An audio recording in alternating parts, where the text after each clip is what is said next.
today's starting lineups. First for the visiting Panthers, managed by Bill Macon. Batting first and in center field, number 36, Blake Jacklin. Batting second at third base, number 66, Elliot Curtis. Batting third, the shortstop, number 18, Raul Gonzalez. Batting fourth at first base, number 35, Liam Wilson. Batting fifth, the designated hitter, number 88, Nick Parsons. Batting sixth at second base, number 5, Stephen Whalen. Batting seventh, the catcher, number 53, Marcel Lacasse. Batting eighth in left field, number 21, Humberto Ruiz. And batting ninth, the right fielder, number 23, Jet Jarvis. Pitching this afternoon for Kitchener, number 39, Jacob Douglas.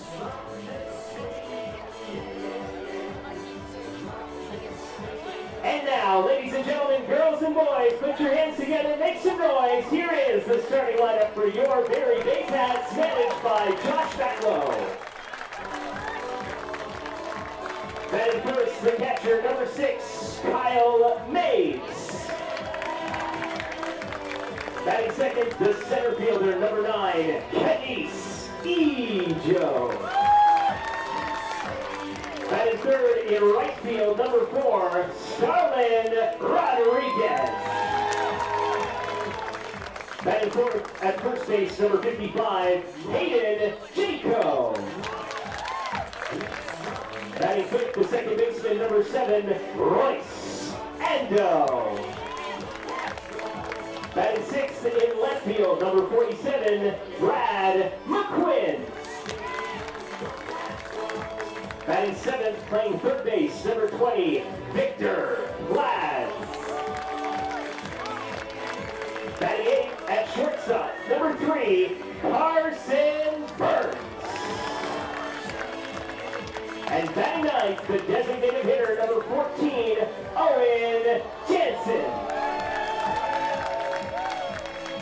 Pitching this afternoon for your Baycats, number 30, Juan Benitez.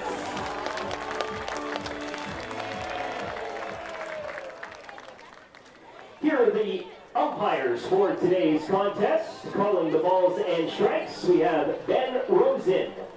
Handling first base, Jared Merkley. And at third base, Don Mitchell. Michelle.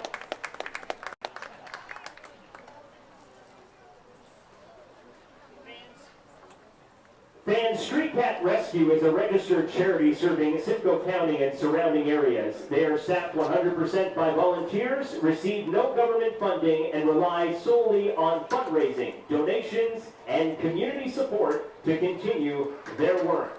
All money raised goes directly back to the care and comfort of the cats, including veterinary bills, rent, heat, hydro, food, and supplies. Street Cats Rescue will rescue hundreds of cats each year that have been abandoned and abused. Every cat, including kittens, are vaccinated, fixed, and microchipped prior to adoption. 5 weeks ago, Street Cats Rescue suffered a tragic fire at their shelter facility. Thankfully, all the cats survived. However, they are now displaced and desperately looking for a new space to rent in the Barrie area. They are here today on hand, and Jen Burns, who is the head of the foster home for Street Cats Rescue, joined us today. She has been with the rescue for just over a year and has been a foster mom to many cats and kittens. If you are able to, please rise and join Jen Burns in the singing of our Canadian national anthem. Thank you.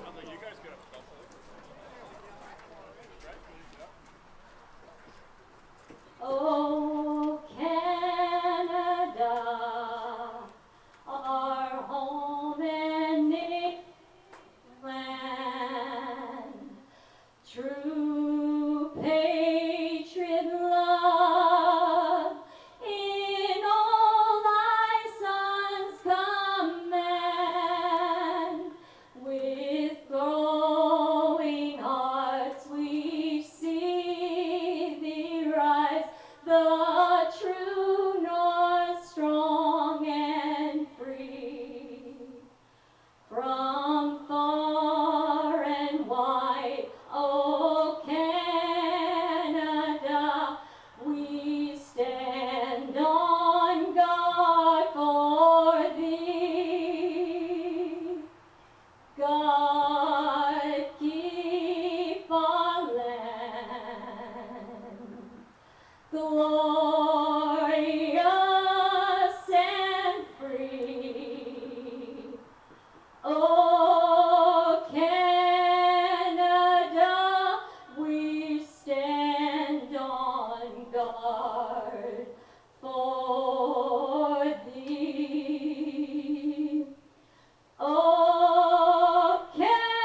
author and one of our very own ladies of the part, Catherine Kenwell, is signing copies of Chicken Soup for the Soul's Lessons Learned from My Cat, which is in support of Street Cats Rescue. All profits from today's book sales will be donated to Street Cats. Lessons Learned from My Cat, featuring Catherine's story, The Everything of Nothing, which is $20 at the Street Cats table.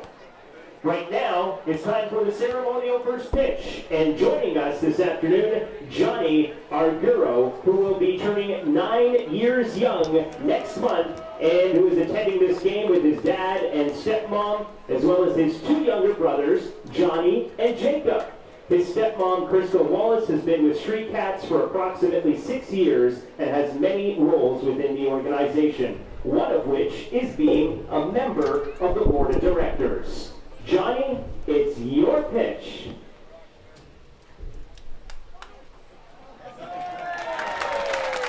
Live from Vintage Throne Stadium in the township of Springwater, it's Intercounty Baseball. Today, the Kitchener Panthers make their second visit of the season to do battle against the hometown Barrie Baycats.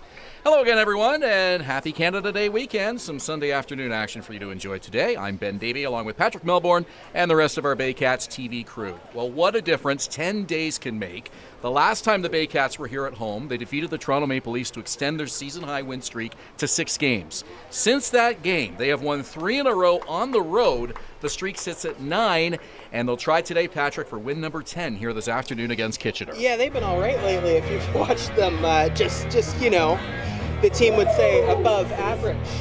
That's been the kind of story over the last few days.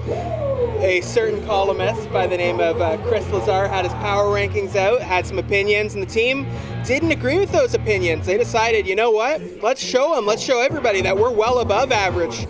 We are going to win 9 straight games today. They're trying to extend it, go all the way up to 10. We'll see if Juan Benitez and the Baycats can get going early and extend that win streak against the red-hot Kitchener Panthers, who are also on a really good stretch right now.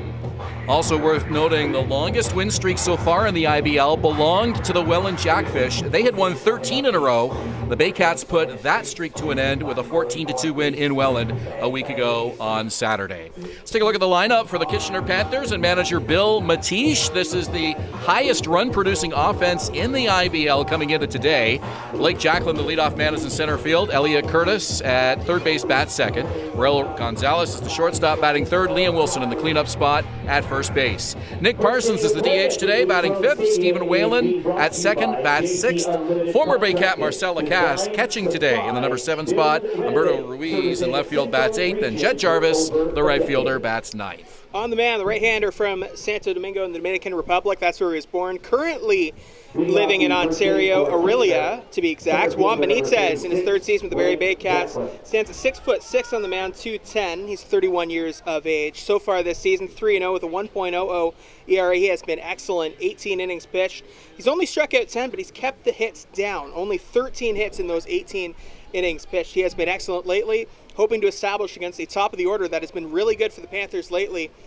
Again, Ben, you can't underestimate this Panthers team. A lot of hot bats. First pitch at 3:10 from Juan Benitez, and it's high and away, and we're underway. 24-degree game time temperature, feeling like 30 with the humidex. It's a hot, sticky, early summer afternoon here in Springwater Township.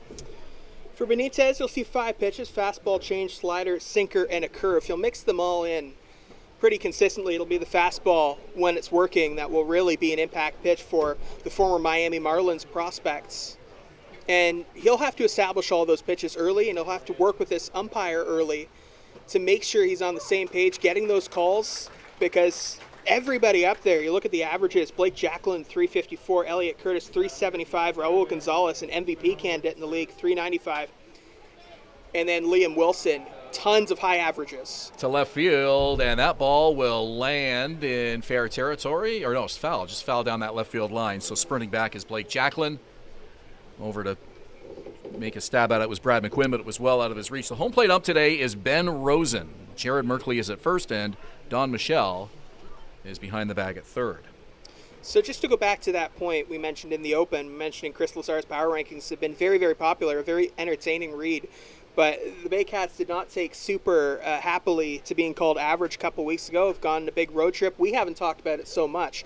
What have your impressions been on how the Baycats have reacted to that? Oh, red hot. I mean, they're looking for their longest win streak since 2019, as this one's fouled off down the left field side. And we'll have to talk to Curtis, find out what he meant. But, I mean, giving him the benefit of the doubt, I think at the time he was more so referring to the Baycats' record, which was at or around the 500 mark when that comment was made. But, boy, the Baycats got hot in a hurry, and the hottest team in the IBL right now. Swing and a miss. Nice job by Benitez, battling back after falling behind 3-0. He gets Blake Jacklin on strikes. Let's look at the defense behind Benitez today for the Barrie Baycats. A little bit different for the Baycats. Brad McQuinn is back. He was activated from the inactive list yesterday, got into the game briefly, but now back in the starting lineup. He is in left field. Kenise Ijo in center field. Starlin Rodriguez in right. Noel McGarry-Doyle out of the lineup today. It is not injury related. He should be back in soon. Left to right in the infield, third baseman is Victor Plaza. He's been playing very well. Then Carson Burns to shortstop. Roy Sando at second base. Hayden Jaco at first. Back out there in the field again. Then Kyle Maves making one of his first starts, if not his first start, at catcher at home in front of the Barrie Baycats fan base. Pitch is high, and Benitez behind again. 2 balls and no strikes. And just to put a bow on that conversation, I've been talking a little bit with Chris, and we're going to, whether it's a home or away game on Baycats TV this year, we're going to talk to him and get some insight from Chris Lazar throughout the season. So I'm looking forward to that as well. Maybe in his next power rankings, he'll have the Baycats at slightly above average. I've never understood the power rankings. We can talk more about this later, but it seems so arbitrary. No one's quite sure what it's based on. Well, I just think it's so wonderful to have more and more content from both ex-players and journalists and fans all around the league. I think it's a great thing that we've had the power rankings talk about this year. Left field and well foul. Anyway, we had to bring it up in the open. It's part of the whole storyline right now, but all love to Chris Lazar. He's doing a great job right there. Former player, and fans really enjoy getting the opinions of guys that have been on the field in the IBL and now are able to speak perhaps a little more off the cuff than when they were officially representing a ball club per se. They're kind of free to speak their mind a little bit more and make some candid observations, and fans always enjoy that. 3 balls and 2 strikes. Pitch from Benitez, and that one is sliced foul. A lot of balls being hit to that left side here in this first inning off Juan Benitez. Elliot Curtis, normally a big power guy. I was talking to Mark Perry, and he was mentioning since Curtis has returned from an injury recently, the power hasn't quite come back yet as he's returning to 100%, but the average certainly is. He's hitting .375, really good top of the order bat for Kitchener. Fouls it off to the right side.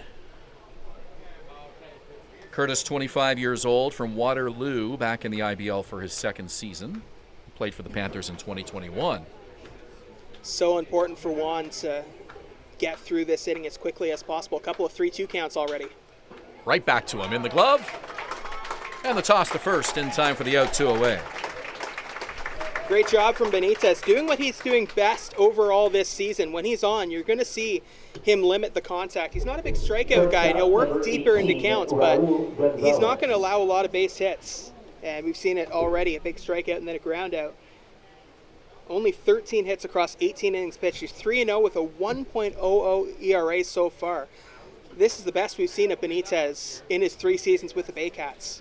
And it's interesting that Benitez has been so hot this season in a year where we thought maybe he'd take a back seat to Emilio Guerrero, who was sort of the unofficial ace of the team with his re-signing. Jeffrey Nunez as well, of course. It looked like maybe Juan would sort of fit into the number 3 spot. I don't think Juan was okay with that. Apparently not. He's having a career year. The one knock on Benitez can be high pitch count early in the game, and we've seen it in the first 2 batters here, falling behind early and having to battle back. Yeah, a couple of 3-2 counts already. If you're getting the results, it's okay, but it can bring the pitch count up early. 19 already in this top of the first. You talk about guys having career years in the IBL. And it's the first base hit of the ball game for the Panthers as Raul Gonzalez dunks that one in front of Starlin Rodriguez. It's just going to bring up Raul Gonzalez. He's having an excellent season. Many around Kitchener think he is an MVP candidate in general, not just the Kitchener MVP, perhaps a league MVP. Hitting .395 has 32 hits in 19 games, 7 doubles, and 6 home runs already.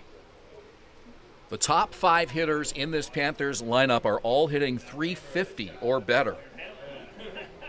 And leading the way is the man on deck, Nick Parsons, hitting .467. This is a loaded Kitchener lineup this season that can score runs in bunches. A lot of high-scoring games this season. Baycats usually are also hoping that it's a day off for Liam Wilson whenever they face the Kitchener Panthers. He's a guy that historically really hits the Baycats well. Off speed to start off Liam Wilson, and he fouls it back. Had a walk-off home run last year in a game at Jack Couch Park. This is the highest run-producing lineup in the IBL coming into today, and they also lead the league in run differential. Could very easily be a first-place team. The pitching has been questionable at times, but the lineup has been getting it done. Here's the pitch, and this one hit pretty hard to right field. Canisijo has to go back, reaches up, and he makes the catch. That's Starlin Rodriguez, in right field, and down go the Panthers. They strand the hit from Raul Gonzalez, and we're through a half an inning here in Barrie. No score as the Baycats come to bat. You're watching Baycats TV and Rogers TV in Barrie.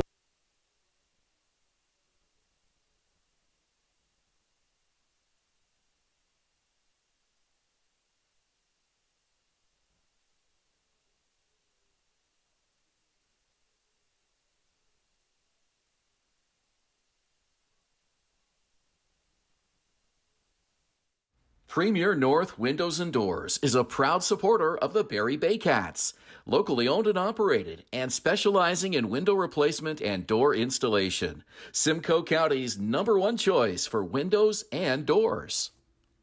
Classic Car Wash, customizing your car wash experience using high-quality products. Their team of experts will make sure your car is shining like new when you drive away.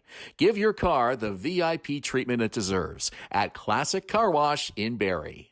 The Collingwood Brewery at 10 Sanford Fleming, producing delicious lagers, ales, and seltzers since 2014. The proud home of the Baycats Brew. Check out their retail shop and tap room and select products at the LCBO, beer store, and grocery stores. Cheers, and go Baycats!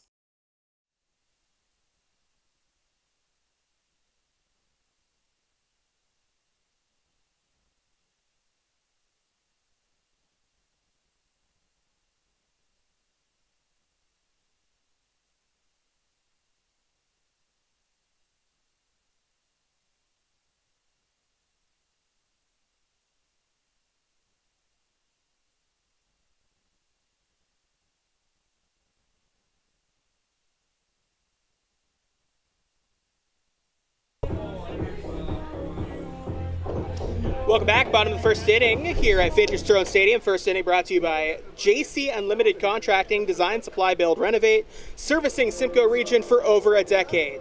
Baycats will send Kyle Maves to the plate in the leadoff spot. He's catching today. Canisijo bats second and center. Starlin Rodriguez batting third and right field. Hayden Jaco at first bats cleanup. Roy Sando batting second and fifth. Brad McQuinn in left bats sixth. Victor Plaz, Carson Burns, and Owen Jansen round out the order for Josh Matlow's Barrie Baycats today. The man for the Kitchener Panthers will be the 24-year-old right-hander Jacob Douglas, Georgetown, Ontario native. 1-2 this year so far with a 11.25 ERA. He'll likely be wanting to get that down today. This is his 5th game of the season, 4th start. Across 12 innings so far, he struck out 9. He's also walked 9, so the walks are higher than he wants. So are the hits at 17. He hasn't gone 6 innings in a game since June 1st, so all these stats will be looking to get a little bit higher. When he's on, you're going to see pitch to contact more than the strikeout. Last year he had a 5-2 record, so he has worked well with this Kitchener offense before. And Douglas, you're going to have to jump on him early, get recognizing his stuff early, and just make sure you're locked in because he can be a little bit vulnerable at the start of a game. Yeah, the ERA last season, 7.05 in his 10 appearances, all of them starts. Should mention, by the way, an injury update for the Barrie Baycats. You may have noticed Kyle Maves behind the plate today. Josh Coates has injured his knee over the last couple of days. He is getting that x-rayed right now. We'll give you updates when we get that, hoping for the best for Josh. Obviously, it's been red hot all season long. Maves joining this roster mid-season, 23-year-old infielder from Burlington. Waggles the bat.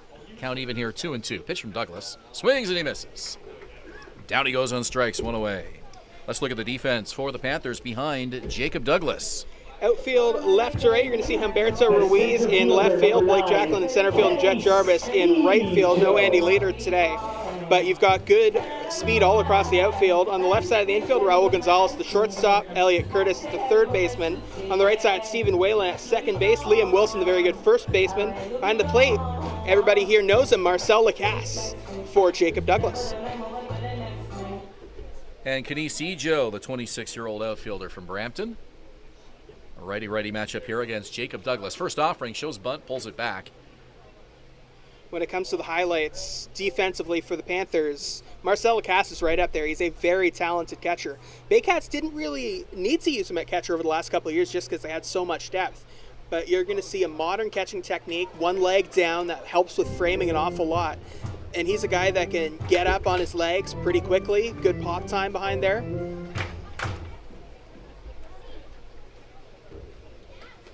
Done a nice job since arriving in Kitchener. Hit a home run last week. I believe that was yesterday's game against Brantford. 1-1 pitch. Breaking ball. Just missed. Not by much. 2-1. Big opposite field home run yesterday for Lacasse, and what was a excellent game for the Panthers overall. 18-10 win. The Panthers have scored 47 runs in their last 4 games. Curtis had 4 hits, 3 doubles for Elliot Curtis yesterday, and then Liam Wilson had 4 hits, a walk, and 4 runs. Ben Rosen seems to be calling the outside part of the plate. He gave Douglas that one. That was outside after not giving him the other pitch that prior to that seemed to be low in the zone.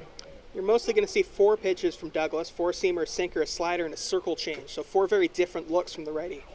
Ejo fouled that off himself. And he'll shake that one off. The count holds at 2-2.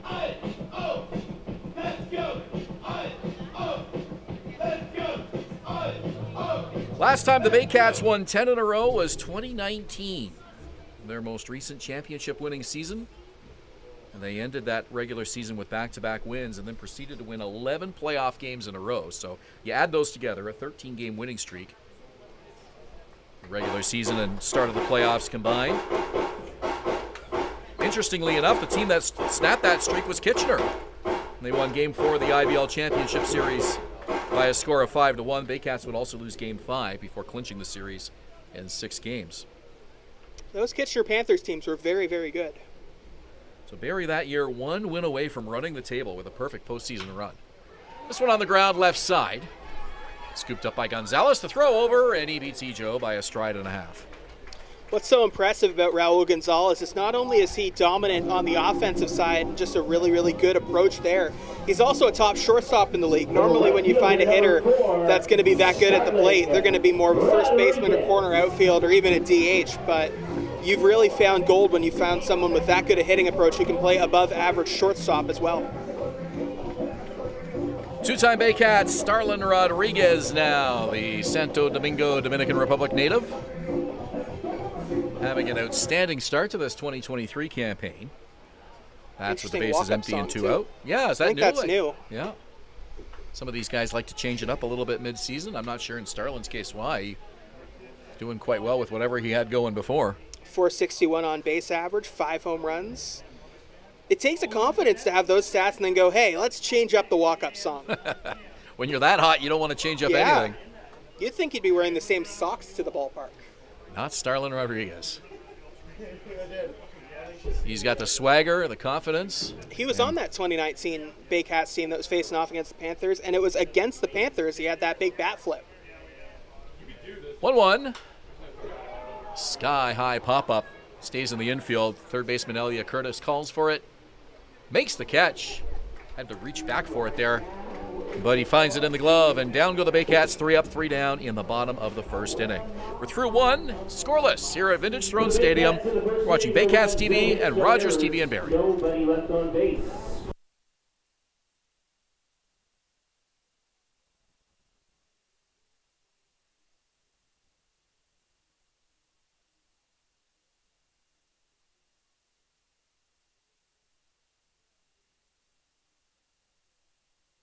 Danielle May Real Estate, supporting the Barrie Baycats and ready to help with all of your real estate questions. What is your home worth? Should you sell now or wait?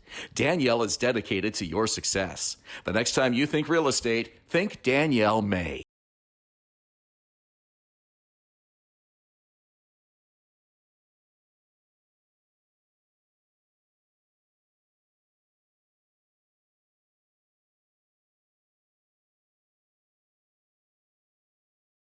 BarrieToday.com. Local news, weather, Baycat scores, and more.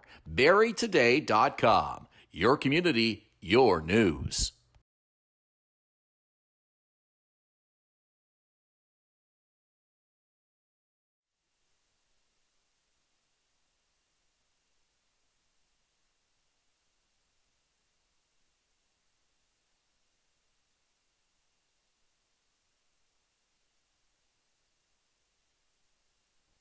Welcome back to Vintage Throne Stadium. Second inning brought to you by Wingin' It Restaurants, the great taste of adventure.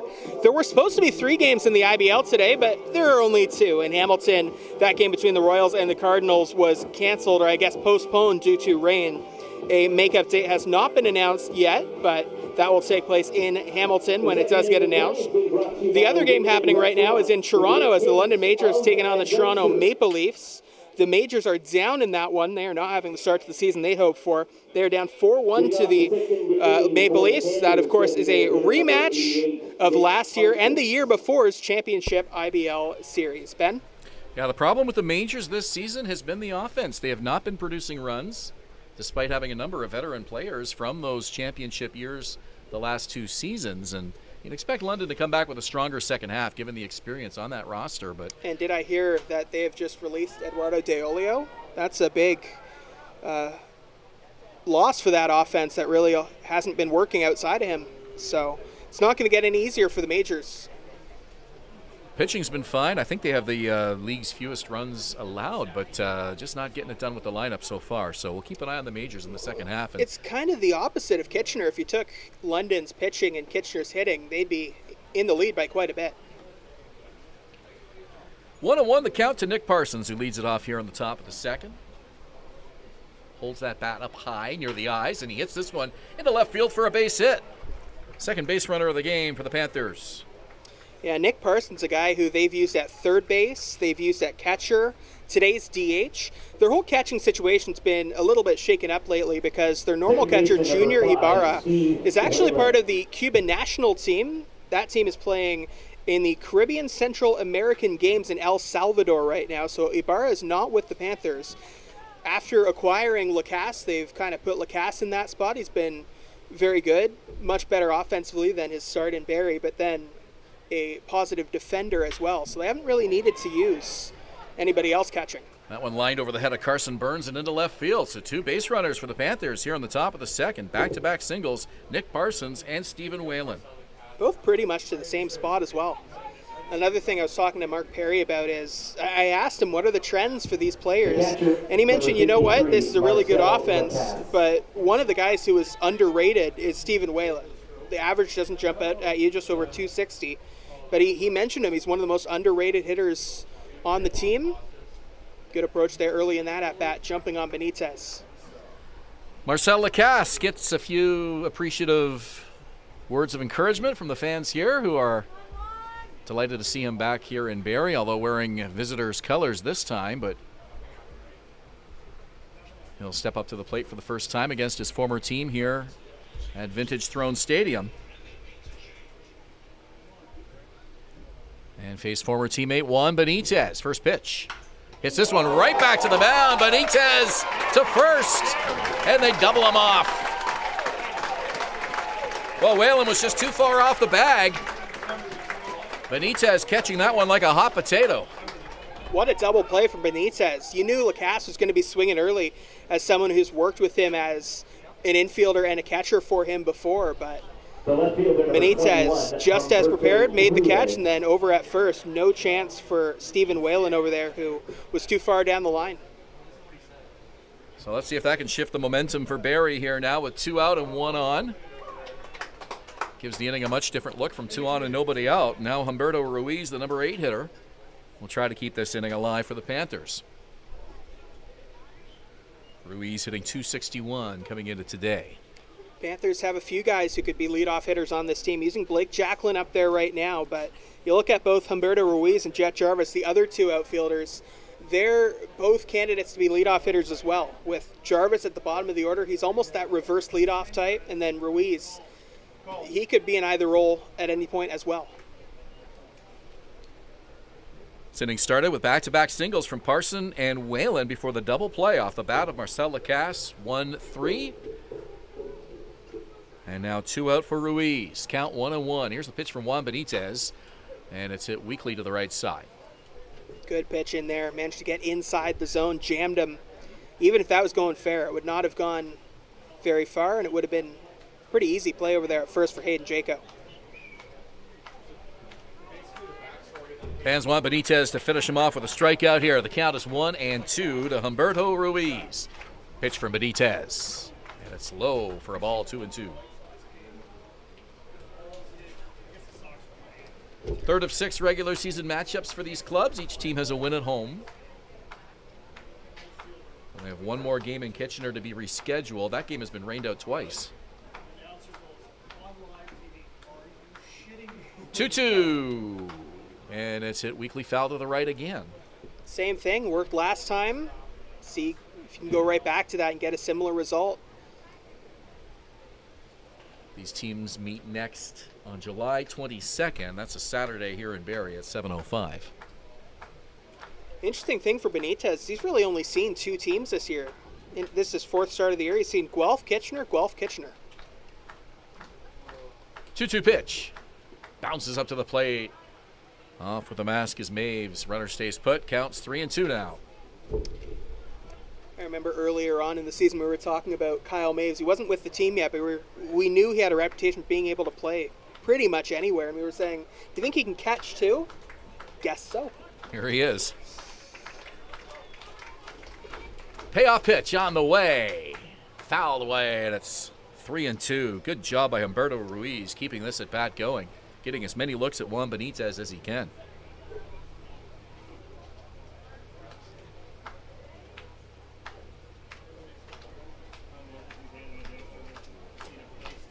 Runner at second. That's Parsons. 2 out in the inning. Benitez pitch. Left side and foul. And the at-bat continues.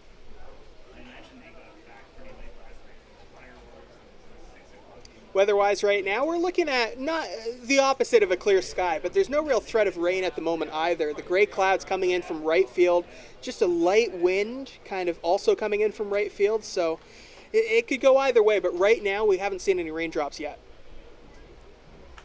Very light breeze right now from left to right, the opposite direction from usual here at Vintage Throne Stadium, but nothing that would really be a factor at this moment. 3-2, bounces up to the plate.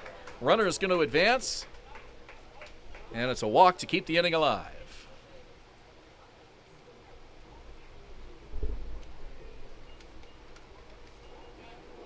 The right fielder, number 23, Jet Jarvis. So Parsons at third, Ruiz at first, and the number 9 hitter, Jet Jarvis, will come to the plate for the first time here in the second inning.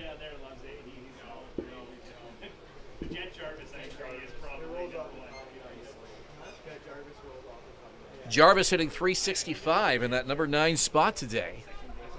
Looking to bring home the game's first run. Here's the pitch for Benitez. And he gets him on a called strike inside part of the plate. Have to be careful here. Even with 2 out, you might see a potential bunt for a hit. Jarvis has excellent speed. So does Ruiz over there at first base. Both runners lead. Infield shifted slightly to the right. And it's a called strike. Ruiz bluffed to start there, did not go. And the count is 0-2. Benitez doing a good job not being distracted by the base runners here, just focusing on the man at the plate. Pitch to Jarvis, fouled away. Jarvis will be annoyed he missed that one. Got up in the zone, just got a little bit too inside, guessed wrong on where it would be, and he fouled it away. Benitez again a strike away from getting out of this jam. 2 on, 2 out. Runners lead. Pitch from Benitez. Foul back to the screen. A lot of two-strike fouls in this inning. And hey, if you're Benitez, you have a pitch or two to play with here. It's 0-2 in the last couple. Jarvis has really not missed by much. They've gone up in the zone a little bit too much, and Jarvis making adjustments to pitch. You almost wonder if you want to waste one or two here. 0-2. The appeal. He went. Third base ump Don Michelle rings him up on strikes. Jarvis goes down, stranding 2 for the Panthers in the top of the second. Go to the bottom of the inning now. We're still scoreless here at Vintage Throne Stadium. You're watching Baycats TV and Rogers TV in Barrie. 2 hits, no errors.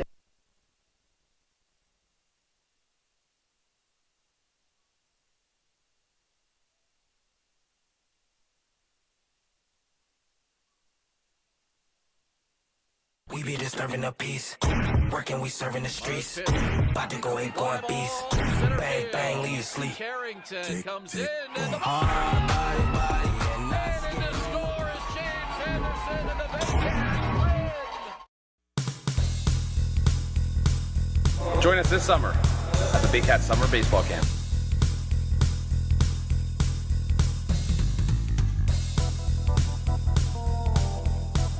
See you this summer.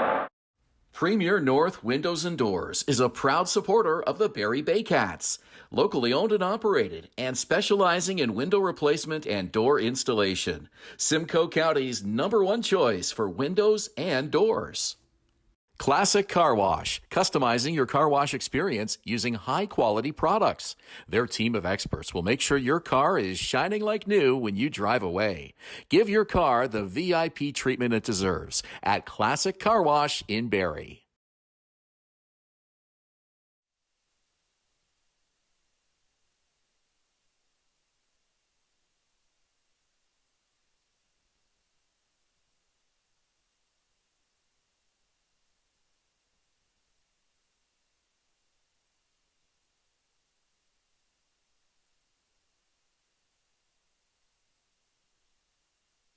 Welcome back, bottom of the second inning. Hope you're enjoying your Canada Day weekends. This is just a gorgeous day. As long as the rain stays away, it's going to be a really, really nice afternoon for baseball. Patrick Melbourne, Ben Davy here with you. We'll hear from Ben for the play-by-play in a moment. But first, let's go to the third member of our broadcast team today, Julius Hern.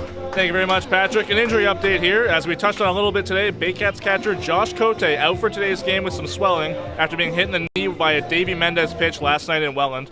He's slated for some x-rays, so we'll update you as more information comes our way. Also, Brad McQuinn, as you may have seen, is back in the starting lineup today, coming back yesterday from a knee injury after not seeing game action since May 25th. In limited action this season, McQuinn is 1 for 5 with a double and an RBI. Another strong depth outfielder adding to this Baycats lineup, guys. And we've seen that Mendez really can throw fast. Saw that in Barrie just a few days ago, so hoping the best for Cote, that his knee is going to be healing quickly and that there's no serious damage to anywhere down there. All right, back to Ben Davy with play-by-play. And it's an 0-1 count to Hayden Jaco. Takes one low and in, 1-1. Well, with the depth of this Baycats roster, it's really helped them weather the storm with the injuries that have happened so far in this first half. Fortunately, nothing too catastrophic as of yet. This one lined into the glove of the second baseman, Stephen Whalen, 1 down.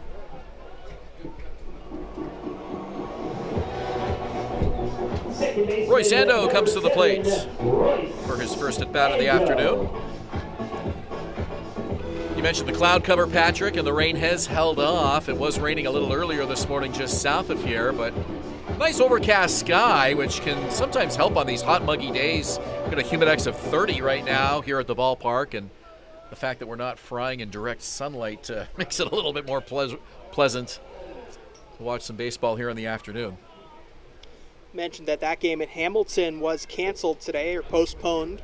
Keep saying canceled. The terminology switches depending on where you look in the IBL between canceled and postponed. It's almost always just postponed. Postponed means it will be rescheduled. Yes. Canceled means the game's not going to happen. Right, I would assume. and almost always, unless it's very late in the season, the standings are already. Yeah. That's an aggressive sounding motorcycle. Unless it's late in the season, the standings are pretty much set. Everything in the IBL is going to get rescheduled later on in the season. Breaking pitch inside. I think the Baycats had one game that didn't get rescheduled last season, but it was of no consequence in the standings. It was late in the year. The standings were pretty much set. I think it was against Brantford, who was pretty far down in the standings at that point. So it just annoys those with OCD who look at the standings and need to see that adding up to this one's fair down the left field line. First hit of the afternoon for the Baycats. And head first slide to the second is Endo with a double.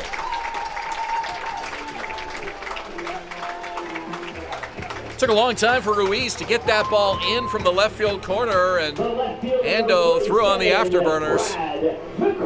Well, it was perfectly placed. You saw it on the left side. Not only did it get by Ruiz and need an extra second out there, but it also really challenged the placement of where Elliot Curtis was standing. He was not able to move at all before that ball was past him, playing more traditionally away from the third base bag.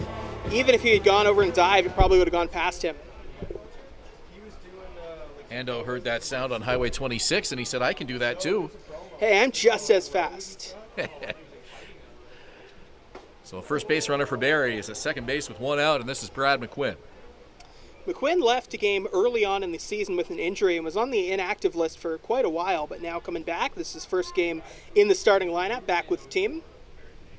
Now in the IBL, if you're new to the league, there is no official injured list. It's only the inactive list, and players can go on the inactive list for a variety of reasons.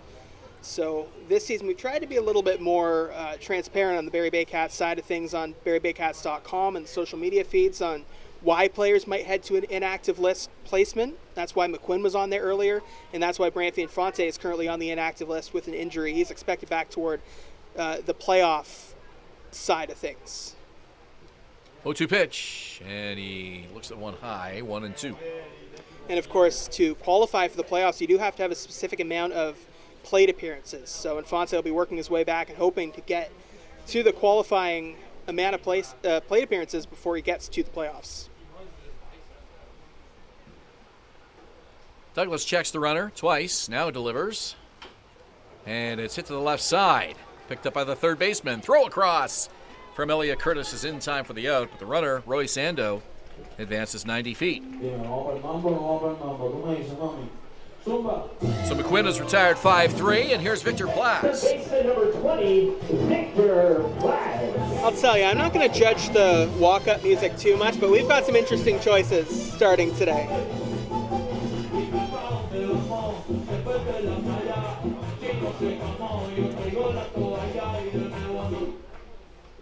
Whatever works.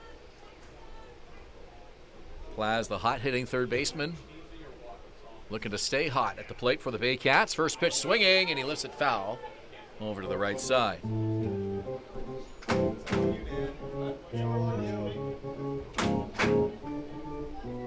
Baycats have beaten every team in the IBL over this 9-game winning streak, and they've beaten Toronto and Welland twice, so they're kind of on their second lap of teams now around the league as this win streak continues. Plas takes one in, 1-1. That was not a real competitive pitch, too far inside. Plas knew it was going to be a ball pretty early off of his hand. You need to avoid those on the mound if you're going to be competitive early, because the more balls are obvious and the less you can get batters to chase, the more your pitch count's going to go up. Throws one inside, 2-1 to Victor. Panthers with wins over Brantford, Hamilton, London, and Guelph on their 4-game win streak. So one of those streaks are going to come to an end here today. 13 straight wins by these two teams combined. One streak will continue. This one to third. Throw is high and down with the tag. For the out was Liam Wilson. A nice leaping grab at first. Put the tag on Plas before Royce Ando could cross home plate. So the Baycats and the Panthers are scoreless through 2. We go to the third. You're watching Baycats TV and Rogers TV in Barrie.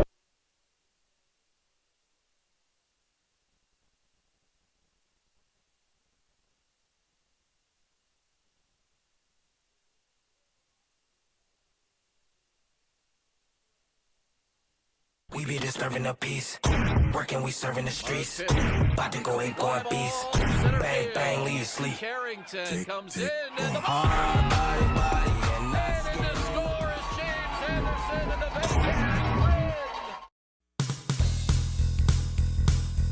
Join us this summer at the Baycats Summer Baseball Camp.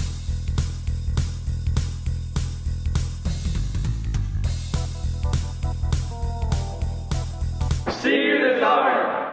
Danielle May Real Estate, supporting the Barrie Baycats and ready to help with all of your real estate questions. What is your home worth? Should you sell now or wait? Danielle is dedicated to your success. The next time you think real estate, think Danielle May.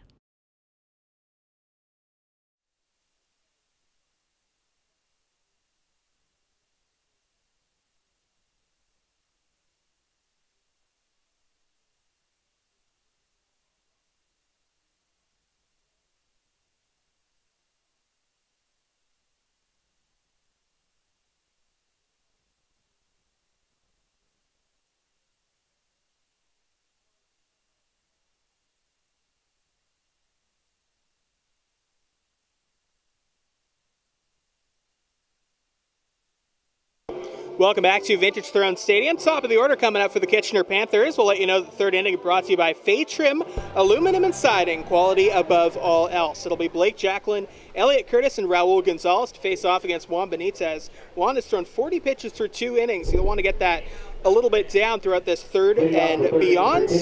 And who's going to want to get back up to the mic? Nobody other than Ben Davy. Thank you, Patrick. Just saw returning Baycat Avery Tuck jogging from the clubhouse over towards the dugout in uniform, available to play today. So we'll see if he gets a little bit of game action here this afternoon. Fans would certainly love to see that. That's how you can tell Noel McGarry-Doyle is not in the ballpark today. Avery Tuck is here. And I joke about that because in 2021, when Avery Tuck got here, that was the exact game Noel McGarry-Doyle had left to go for school. So neither of them been in the lineup together in their Baycats career. Well, that'll change this year as we'll get to see both of them out there. This one over the glove of a leaping Hayden Jaco. Great effort, but just couldn't quite get up high enough. And the leadoff man is aboard for the Panthers here in the third inning. Now looking at a potential outfield of Noel McGarry-Doyle, Kenise Ejo, and then Avery Tuck in right field. You would wonder, where does that leave Starlin Rodriguez? Well, he can play infield positions as well. Exactly. He can play shortstop, second base, third base. That's the pro of being so versatile. Starlin can come in and play just about any position. Then there's the DH spot. A lot of options for Josh Matlow. Elliot Curtis, 0 for 1 today. Looks at a breaking pitch inside for a ball. We saw that versatility last year as well. Jake Wilson was able to come in and play second base a little bit when they needed him to. Only got 9 spots in the lineup, and a lot of talented players will be competing. Runner goes. Throw down from Maves. The tag, and he's out! Good, strong throw from Kyle Maves, and they nab the speedy Blake Jacklin. Welcome to Barrie, playing catcher Kyle Maves. Great response time behind the plate, got up in plenty of time, and then a great throw. Great reception on the other side. Carson Burns. Blake Jacklin is speedy. That was not an easy play. Well done. The pitch was a ball to Curtis, so it's now 2-0. Make it 3-0 now as Benitez falling behind again. That pitch count may be an issue for him today if he keeps going deep in these early innings. Talk about players who have really gotten hot lately and impressed just about everybody. Carson Burns, he started the season just a little bit slower than he'd have wanted to, but lately he's been hitting the cover off ball, playing really good defense, won player of the game after yesterday's game. Been playing really good ball. Yeah, there were a few guys who were in a bit of a funk through the first 2 or 3 weeks, and Burns was one of them that got it turned around and is playing more up to his potential now. 3-2 is the count here to Curtis. And I always like to see Carson Burns doing well. He's a really nice guy. Popular fan favorite from Barrie. Into left field for a base hit. Panthers making some good contact off Benitez here in this ball game. Yeah, both the pitches to Jacklin and Curtis caught too much of that zone. Saw it a little bit last inning in that at-bat with Jet Jarvis, where the ball was just catching a little bit too much at the top of the zone. He's got to get that ball down and reestablish his different pitches down in the zone like he was in the first inning when he was getting those outs to Curtis and Wilson. Struck out Jacklin. Called strike to Raul Gonzalez. So 6 base runners for the Panthers. Juan was throwing a lot of pitches early on, 3-2 counts to Jacklin and Curtis in the first. But the benefit to throwing a lot of pitches in the first is you have more time to figure out your pitches and get them ready down in the zone. It looked like he was going to do that, and then it kind of got away from him in the second. The thing with Benitez in his 4 previous appearances, a lot like today, as good as he's been, he's had to pitch himself out of some jams. This one down the third base side. They go to second for 1. The relay to first. It's in time for the double play. 5, 4, 3. That's exactly how you get out of a jam on a ground ball with 1 out and a runner aboard. So that'll do it for the Panthers in the top of the third. We're still scoreless here at Vintage Throne Stadium. You're watching Baycats TV and Rogers TV in Barrie.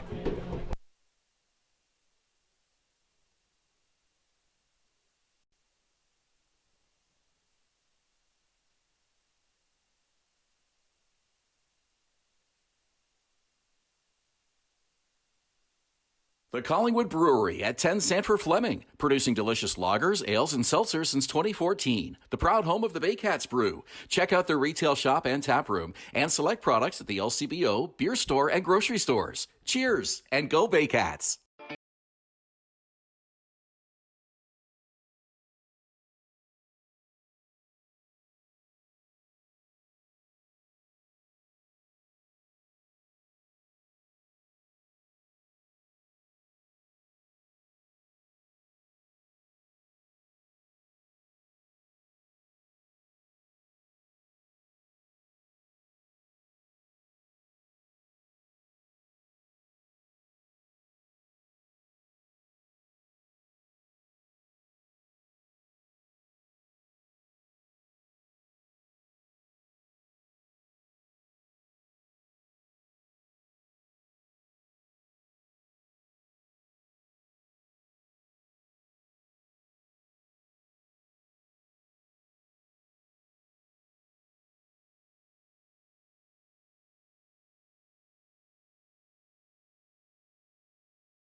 BarrieToday.com. Local news, weather, Baycats scores, and more.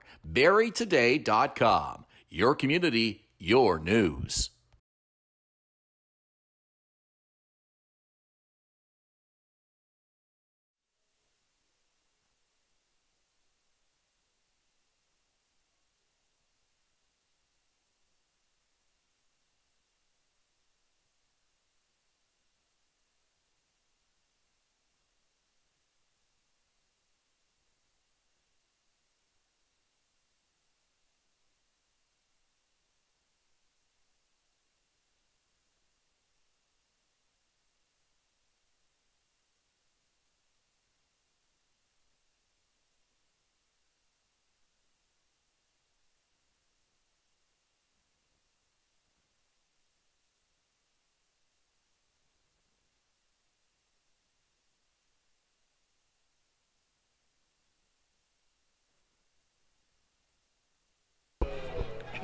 Welcome back to Vintage Throne Stadium here, bottom of the fourth inning. As we touched on today marks the return for former Baycat Marcella Cass, who on June 13th was traded by Barrie to Kitchener for future considerations. With the Baycats this year, he hit 154 with a home run and 3 RBI in 9 games. Since the move, in 6 games coming into today with the Panthers, he's hitting 261 with a home run and 4 RBI. He's also striking out less and has collected 3 steals with Kitchener this year.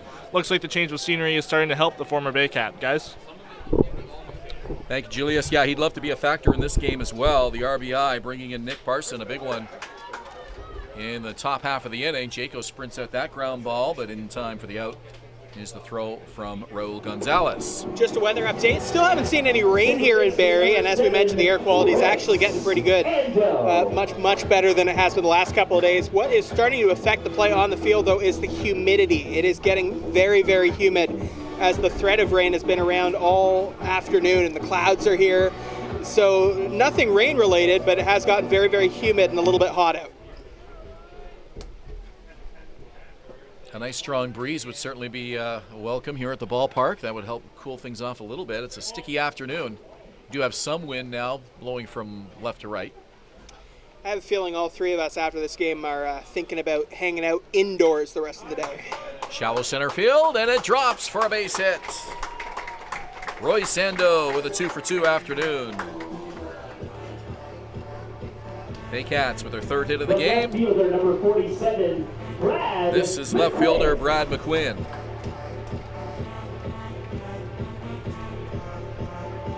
I think there was a sense before the season that we really hadn't seen the best of Roy Sando coming into this year. He had been solid, but not really a superstar-style player. This year he's been much, much better. His approach at the plate has been excellent. His defense has been noticeably improved. He's going to be a big piece of this Baycats team. Well, certainly his availability has been an asset for the Baycats here in 2023. He got into just 14 games last season, hit 263, and he's one of those guys that can really be a factor in your lineup when he's getting that consistent opportunity day in and day out, and starting to see more of a consistent role with the Baycats here this season. And when he is at his best defensively and Carson Burns at his best defensively, it's arguably the best shortstop second base combo in the league on the defensive side.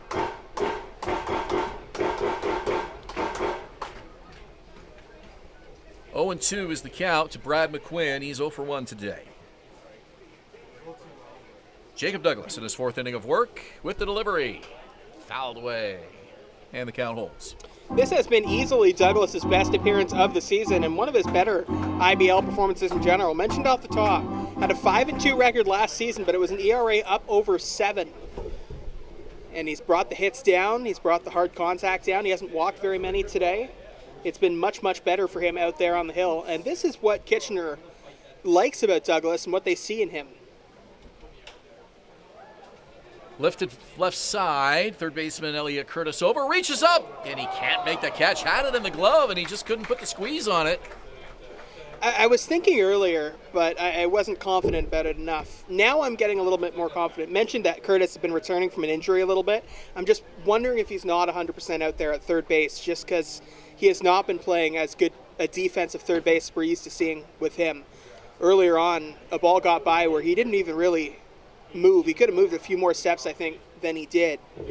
Probably still didn't have a chance at the play, but just his mobility was a little bit down from what I was expecting, and then that play there would also suggest that. Brad McQuinn goes down on strikes. That one buckled his knees, and he's back to the dugout. 2 out in the inning. Yeah, I thought the same thing. Curtis seemed to get a little bit tangled up there on that. Not sure why. Got himself in the right position, but the footwork didn't seem to be that smooth, and perhaps that caused a little bit of a mental factor, and he just couldn't put the squeeze on the ball. Had it in his glove, but unable to complete the catch and record the out.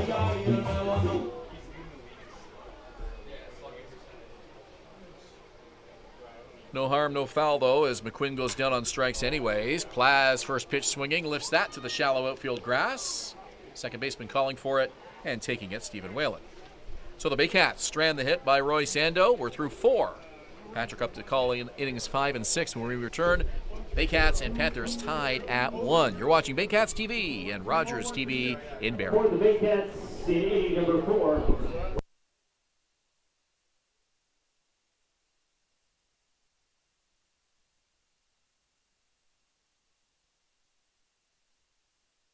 We be disturbing the peace. Working, we serving the streets. About to go ape, going beast. Bang, bang, leave you sleep. Carrington comes in, and the Hard body, and that's and the score is James Anderson, and the Baycats win. Join us this summer at the Baycats Summer Baseball Camp.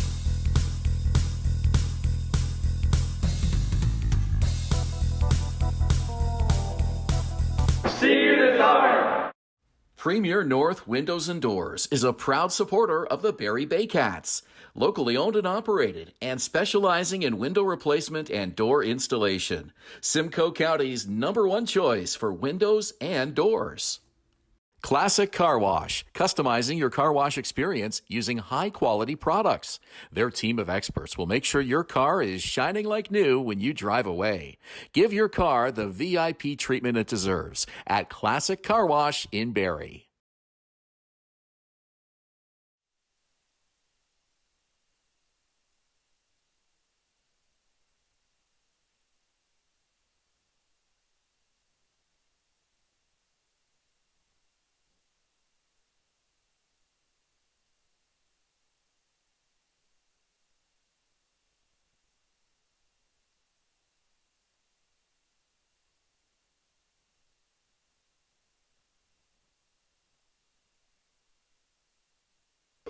Welcome back to Baycats TV. 5th inning brought to you by Ital Paving.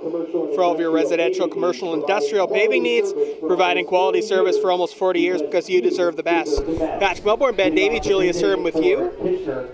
Jet Jarvis will lead things off, then it'll be Blake Jacqueline and Elliot Curtis. So the 9th spot and then the top of the order. Jarvis hitting .365 on the season as he fouls the first pitch off. Had a really good at-bat in the 2nd inning against Benitez, where he looked like he was on top of things, and Benitez ended up fooling him. But a really competitive at-bat for both sides. On the line score, 0 for 1 with a strikeout today. Here's the pitch from Juan. That's fouled right back. Quickly 0-2. What a job by Juan Benitez here this afternoon. This is a team that has scored 47 runs in their last 4 games. He has held them to just 1 run through 4 innings so far.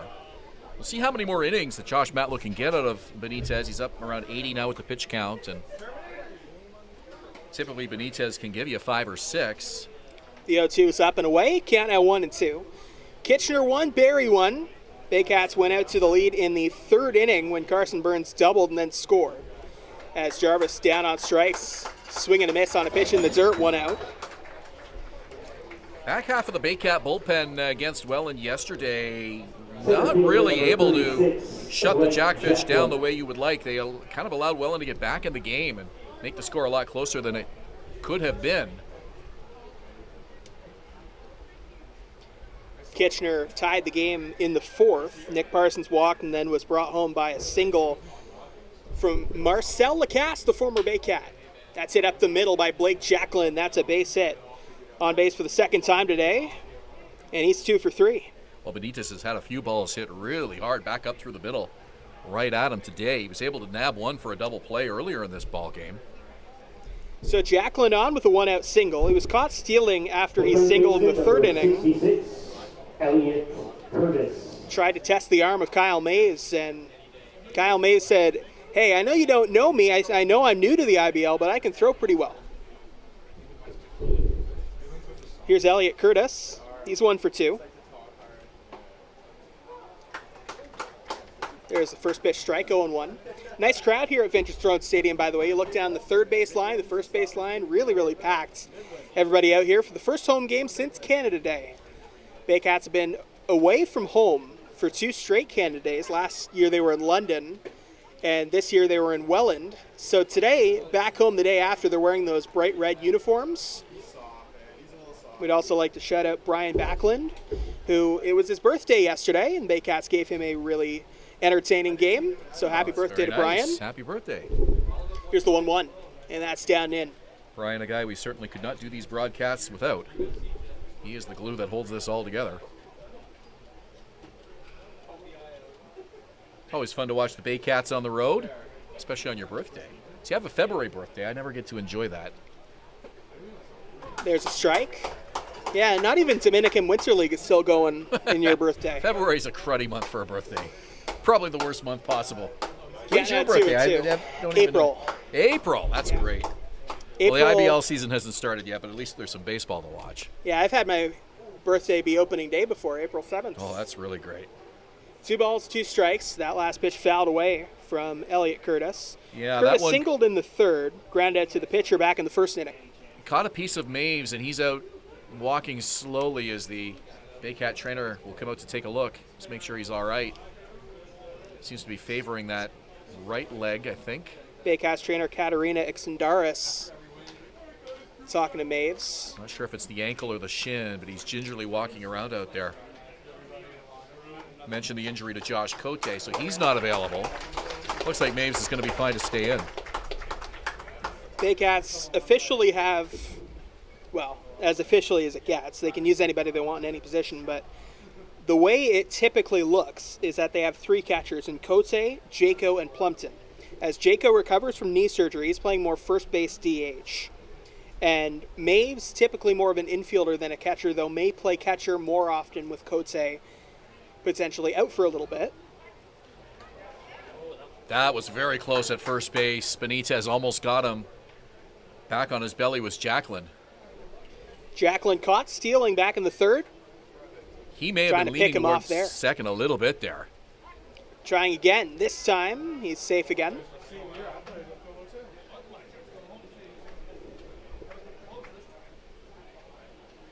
Baycats entered the season with another catcher in Dylan Shepard, but he has parted ways with the team. You know, it's ironic with Marcel Lacasse no longer on the team. This might have been a situation where we would have seen him behind the plate. I think you're right. Against the Panthers if he was still here. I think you're absolutely right. Behind the plate for the Panthers today. 2 balls, 2 strikes here in the top of the 5th inning. 1 out. Runner on first. Number 2 hitter Elliot Curtis facing off against Juan Benitez. Right back up the middle for a base hit. Jacqueline rounding second. He's going to try for third, and he's going to get there. Throw is late. Now trying for an extra base is Curtis. He's going to be there in time. So Curtis stretches a single into a double. Jacqueline all the way up to third. And there are 2 in scoring position with only 1 out here in the 5th. Well, Juan Benitez is going to be seeing line drives in his sleep tonight when he puts his head down on the pillow. That's about the 5th or 6th ball. Hit really hard right back at him. And that's why I'm not a pitcher. And no chance on that, but that was an absolute screamer. And another hard hit ball. Good running by Curtis on the attempt to get Jacqueline at third. He was able to get another base out of it for himself, and 2 in scoring position now for the Panthers. Still only 1 out in the inning. Benitez staring at his catcher Maves, facing off now against Raul Gonzalez. Came into today hitting .395, first pitch up and in. Gonzalez singled to right field in the first inning, was stranded at first, and then in the third he grounded out into a double play to end that inning. Juan would love to generate another double play, but it won't be easy. No runner at first. That's it to left field and fairly deep. Back at the wall, and Gonzalez has done it again. Home run number 7 on the season for the Kitchener shortstop, and the Panthers have gone out to a 4-1 lead. First long ball of the afternoon, and that one cleared the left field bleachers. Back into the trees. Gonzalez Sent that one a long way. And a couple of base runners come in to score off Juan Benitez here in this 5th inning. Panthers with their first lead of the game now, 4-1. If you're scoring, that's Blake Jacklin and Elliot Curtis coming in to score. Making 3 RBI for Raul Gonzalez. And now Liam Wilson will bat with 3 runs already in for Kitchener. Wilson's 0 for 2 today. And this is what the Panthers offense does. Runs in bunches, big innings. They are the highest scoring team in the league this season. Looks like Adam Kahn getting warming up in that bullpen. That's hit to left, and that's gone. Well, we mentioned that Liam Wilson hits very well against the Baycats. He just hit another home run, and it's 5-1. That one to the same part of the outfield, just a little bit to the left of the ball that Raul Gonzalez hit. Not quite as deep, but still enough to clear that left field fence. Back-to-back blasts by the Panthers, Gonzalez and Wilson, and now Kitchener cruising 5-1. The designated hitter, number 88, Nick Parsons. So now Nick Parsons will bat. He scored the first run for Kitchener, and the top 5 in the Kitchener order have now all scored runs against Juan Benitez. And now Vero Saharith warming up in the bullpen, excuse me. They appeal at first. They check to see whether Liam Wilson actually touched first base on that home run trot. And no luck on that. That would have been controversial. That's to the backstop. A wild pitch for Benitez, and it's 1-0. You see that from time to time, and unless it's something incredibly obvious, rarely does the defensive team get the call on that. There's a strike, even now at 1. So that Baycat bullpen had been quiet all afternoon, and now suddenly they got to get ready in a hurry, as it appears Benitez has pretty much reached his limit here. That's hit to right, not that deep, although moving back now is the right fielder Starlin Rodriguez, gets under it, makes the catch, and there are 2 away. Got to be concerned though, 3 balls hit really, really hard off Juan Benitez here in this 5th inning. He had pitched out of his jams thus far, pitch count now at 92. Our thanks to Julius Hern for keeping an eye on that total for us through the game. And the closer he gets to that 100 pitch mark, especially down 4 runs, the quicker that bullpen needs to get going. And that flyout breaks a streak of 4 straight hits against Benitez. First pitch up into center field. That will drop in front of Ejo and be another base hit, this time for Stephen Whalen, his second of the game. And the Baycats win streak is in a little bit of jeopardy here. Yeah, the Panthers are smelling blood here in this 5th inning. They know Benitez is getting tired. They're up there first pitch swinging. It's almost as if they sense that the Baycats are scrambling a little bit to get somebody ready in that bullpen. In the meantime, they're just licking their chops, getting up there and trying to get as much going offensively as they can. In his last appearance against Kitchener, Benitez went 6 innings, gave up 8 hits, 4 walks, 3 strikeouts, and did not allow any more than 1 run. He has not given up more than 1 run in any start except this one all season long. So just the one last time against Kitchener, just the one in one of the games against Guelph, and then nothing in another game against Guelph. But as I mentioned, and I mean, take nothing away from those numbers, that's very impressive, but throughout this season, it does seem like he has a lot of messy innings where he puts himself in jams he's got to pitch his way out of, and that's been the case today. Panthers have had base runners all 5 innings, and it finally caught up with them here in the 5th. That was hit foul down by the Kitchener bullpen. Had some distance to it. This is Marcel Lacasse with a runner on first and 2 out. Count now 1-1 to the former Baycat. Playing catcher more with the Panthers. We saw him mostly at third base with the Baycats. Lacasse mostly played catcher in the Frontier League when he was with Ottawa and Trois-Rivières. But the Baycats had so much catching depth, they needed him more at third base, and he's a guy who can play around the infield. Runner goes. Lacasse, right center field. Starlin watches. Ejo watches. Lacasse watches. It's gone. Marcel Lacasse hits a home run in his return to Barrie. Another 2 RBIs make it 3 for him already today, and it's 7-1 for the Panthers. 3rd home run of the inning.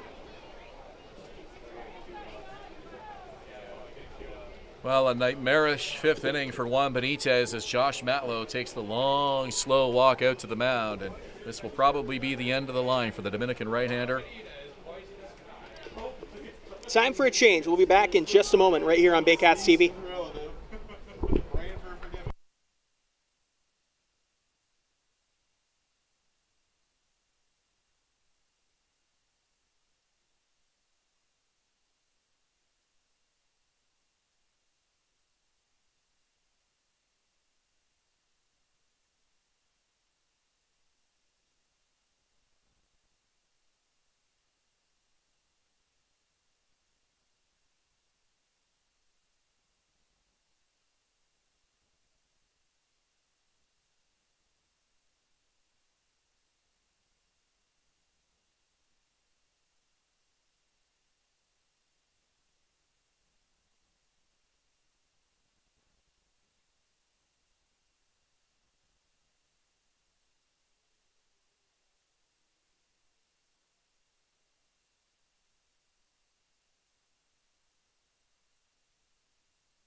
Welcome back. New pitcher for the Barrie Baycats. We get back underway as Virat Saharith, and he'll be facing off against a Kitchener lineup that has decided that this is their inning. Humberto Ruiz, the only batter so far that has not batted in this inning. It started with a strikeout to Jet Jarvis, and then 2 straight singles to Blake Jacklin and Elliot Curtis. Then Raul Gonzalez hit a 3-run home run. Liam Wilson hit a solo shot. Nick Parsons flew out to right field, and then Stephen Whalen singled, and Marcel Lacasse said, "Hey, I know I was a Baycat for a while, but that's not my team anymore." 1-0 to Ruiz is down low, 2-0. So Lacasse hits a 2-run home run, and it's 7-1 Kitchener Panthers just like that. Pitch from Saharith, and there's a strike, 2-1. And if you're an adherent to the 3 times through the order theory, and I know some baseball people who absolutely swear by that, I think that is exactly what happened to Juan Benitez here this afternoon. He started that 5th inning off, striking out the number 9 hitter. Blake Jacklin came up for the 3rd time, and that's when he got a single, and everything unraveled on Benitez from there. Here's the 3-1, and that's low. And they will bat around here in the 5th inning. Remember earlier this season, Josh Matlow, I think, had Evan Souls come out as the starter, and then had Benitez come on in the 3rd or 4th inning, and seemed to work out really, really well. Just sort of avoiding that 3rd look at Benitez. Can't remember who they were playing that afternoon, but it resulted in a win. It'll be interesting to see. Maybe Josh tries that again at some point this season, bringing Benitez in the 3rd or 4th inning instead of actually starting the game. Well, we haven't seen the opener as a common strategy in the IBL yet, but I've mentioned a few times, whether it's on social media or on here, that I'm a big fan of the opener. I think it's a really good idea to get your starter starting in the 2nd or 3rd inning, get them into the game a little bit more while facing the top of the order a time or 2 less. I really like it. It's an unconventional strategy, but when you see it more often than not, it works. And again, we saw Matlow use that earlier this season. I don't have my scorebook with me, so I can't flip back, but I think it was Souls and Benitez. That combination where Benitez came in, I think, in the 3rd or 4th inning and picked it up. Well, they used Aiden Russell as the opener once, too. Well, that might have been the game I'm thinking of. It might have been Russell. Here's the 0-2. And that will get away from Maves. A curveball that curved a little bit too much. Up to 2nd goes Ruiz. A wild pitch. You look at some MLB managers, and I think the 3rd time through the order thing has pretty much been accepted by most of baseball at this point because the numbers just back it up so heavily. But you look at some managers that, unless they have starters that are established starters that have been starting for a long time, they'll use the opener for pretty much everybody else. If you watch the Tampa Bay Rays, you'll see Kevin Cash does that an awful lot. San Francisco does it a lot too. Gabe Kapler's a big opener fan. Everybody who wasn't Alex Cobb or Logan Webb was given an opener. Maybe Anthony Desclafani too. And that was what was so interesting a few days ago when we saw them in Toronto, where Keaton Wynn got an opportunity to start. It was really a big show of confidence in him. Here's the 1-2. And that's in the dirt. Wild pitch in the same spot. This one might go as a pass ball though. Up to third goes Ruiz. If I was scoring, I would go wild pitch for the last one and pass ball for that one.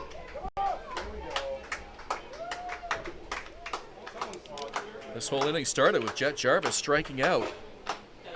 Second time through the order for the Panthers here in this 5th inning. 2 balls, 2 strikes. Virat Saharath on the mound. Trying to conclude a 6-run inning. Kicks, throws. That's strike 3. Jarvis down for the second time this inning on strikes, this time looking, and the inning is finally over. But the Kitchener Panthers score 6 as we head to the bottom of the 5th inning. It's 7-1 for the Panthers. Baycats hoping to keep that win streak alive. Back in a moment on Rogers TV and Barrie and Baycats TV.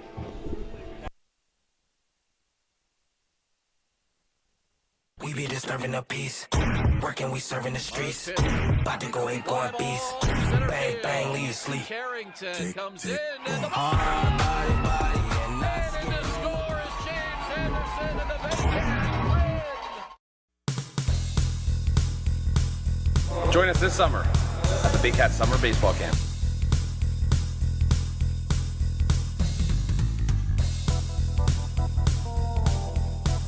See you this summer.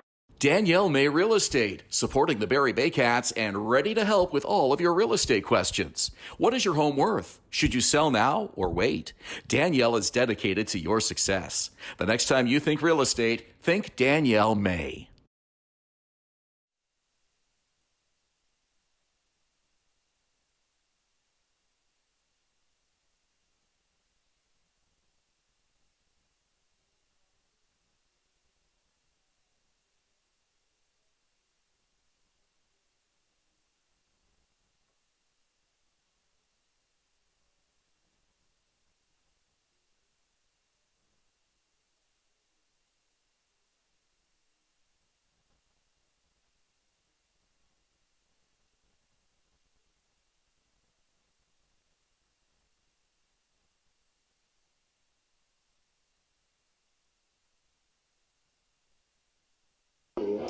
Welcome back. 5th inning getting underway here at Finch's Throne Stadium. Patrick Melbourne, Ben Davy with you. Julius Hern as well. It was a much more kind of interesting game strategically until that last half inning where all the strategies kind of shifted. It went from 1-1 tie to a 7-1 lead for the Kitchener Panthers. First pitch, Carson Burns, line to right field, and that's going to get down foul. A really nice fly ball off the bat of Burns, but just a little bit too far foul. Toronto has gone out to a big lead in the 8th inning in their game at Christie Pitts. It's now 11-2. So London continuing to struggle here in the IBL.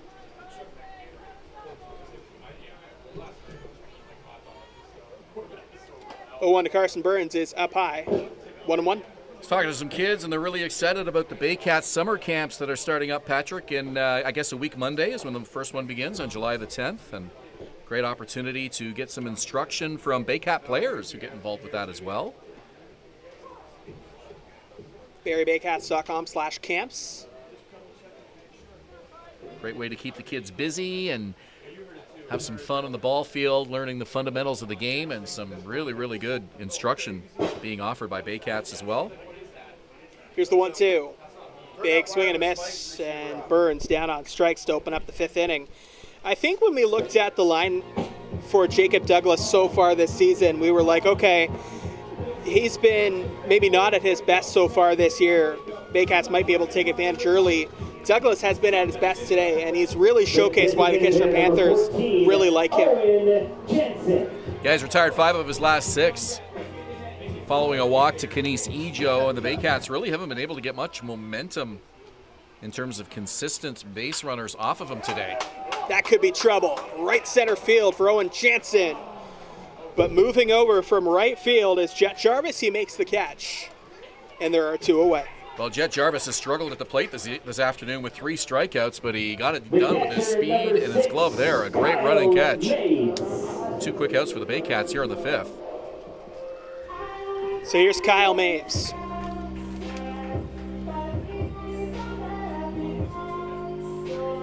As a team, when you give up 6 runs in the top half of the inning, you really want to make a statement with your very next opportunity in the bottom half of that inning if possible.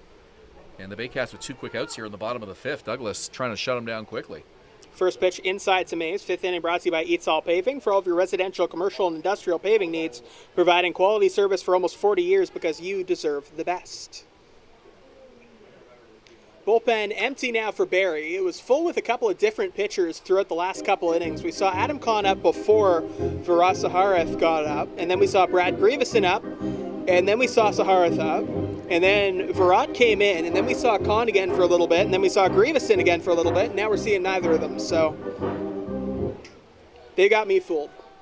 Yeah, Grieveson usually used in the late innings. You wouldn't typically see him here in the middle innings of a game. Kahn can give you some lengthy middle relief work as well, but and the benefit to having Kahn and Souls in that bullpen as long guys is you don't really need to use Grieveson as a long guy like they've occasionally used him in the last couple of seasons. Maves to right center field. Jarvis under it, and it's a quick 1-2-3 inning. A couple of flyouts and a strikeout for Douglas. He's rolling, heading to the 6th.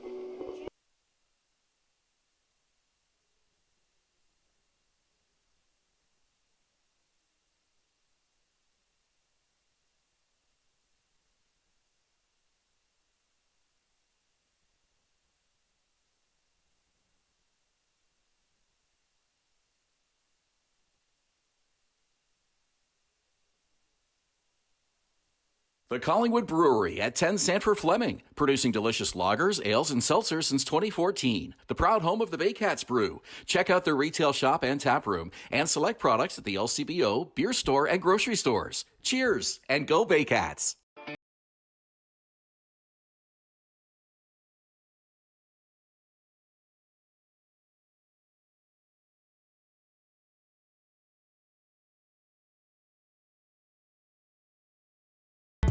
Two out, runners lead. There they go. Here's the pitch. This one rocked to right field. Want to come to a Baycats game? Check out our tickets at barriebaycats.com. Score at least 2. Tuck is in to score. Rio behind him.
Top of the 6th here at Vintage Throne Stadium. It's a 7-1 ball game here for the Kitchener Panthers. A couple defensive changes here to note. James Anderson is now in at catcher as Kyle Maves moves to left field here for the Baycats. Thank you very much, Julius. Virat Saharith back out for his 2nd inning of work, first full inning. It is the center fielder, number 36, Blake Jackler. That's the voice of Rod Daniels, our public address announcer. We've also heard Kendra Doyle, our in-game host here for Barrie Baycats games at Vintage Throne Stadium. Blake Jacqueline takes a strike, 0-1. Yeah, we enjoy Rob's voice and his energy here at the ballpark, and Kendra has done some outstanding social media work this season. If you haven't seen it, be sure to check out the Baycats on Instagram, Twitter, Facebook, lots of great content. She's out there on the field and getting all kinds of interesting things from the players. Another shout out I want to give, as here's the pitch from Saharith, that's inside, is to Sam O'Coin, who you may have not noticed over the last couple of weeks that a lot of the social media graphics that I've normally posted over the last couple of years, some of them have actually been by Sam O'Coin, who has been doing a really, really good job over the last little bit helping me out and writing some incredible content for BarrieBaycats.com. So thank you, Sam. He's at the ballpark today. Well said, and I completely agree. 2-1, up high. Very disappointed the Baycats didn't come out with a little more punch in that bottom of the 5th inning after Kitchener running up the score 7-1. You'd like to see a little bit more punch from the Baycat offense. Still 4 innings to go for them, but they got some work to do. And there's a walk. So Jacqueline on with a leadoff base on balls here in the 6th inning. My scorecard's all messed up. 66, Elliot Curtis. Well, at least you're not using a homemade scorebook today. Yeah, like how's I that am. going? It's not bad. Yeah? Not bad. I mean, I wouldn't put this up for sale or anything, but Well, yeah, but if you had photocopied it before you started writing in it, you could have used it more than once. Yeah, that's true. Well, I was at Tim Hortons when I realized I didn't bring my scorebook, so there was no photocopier available.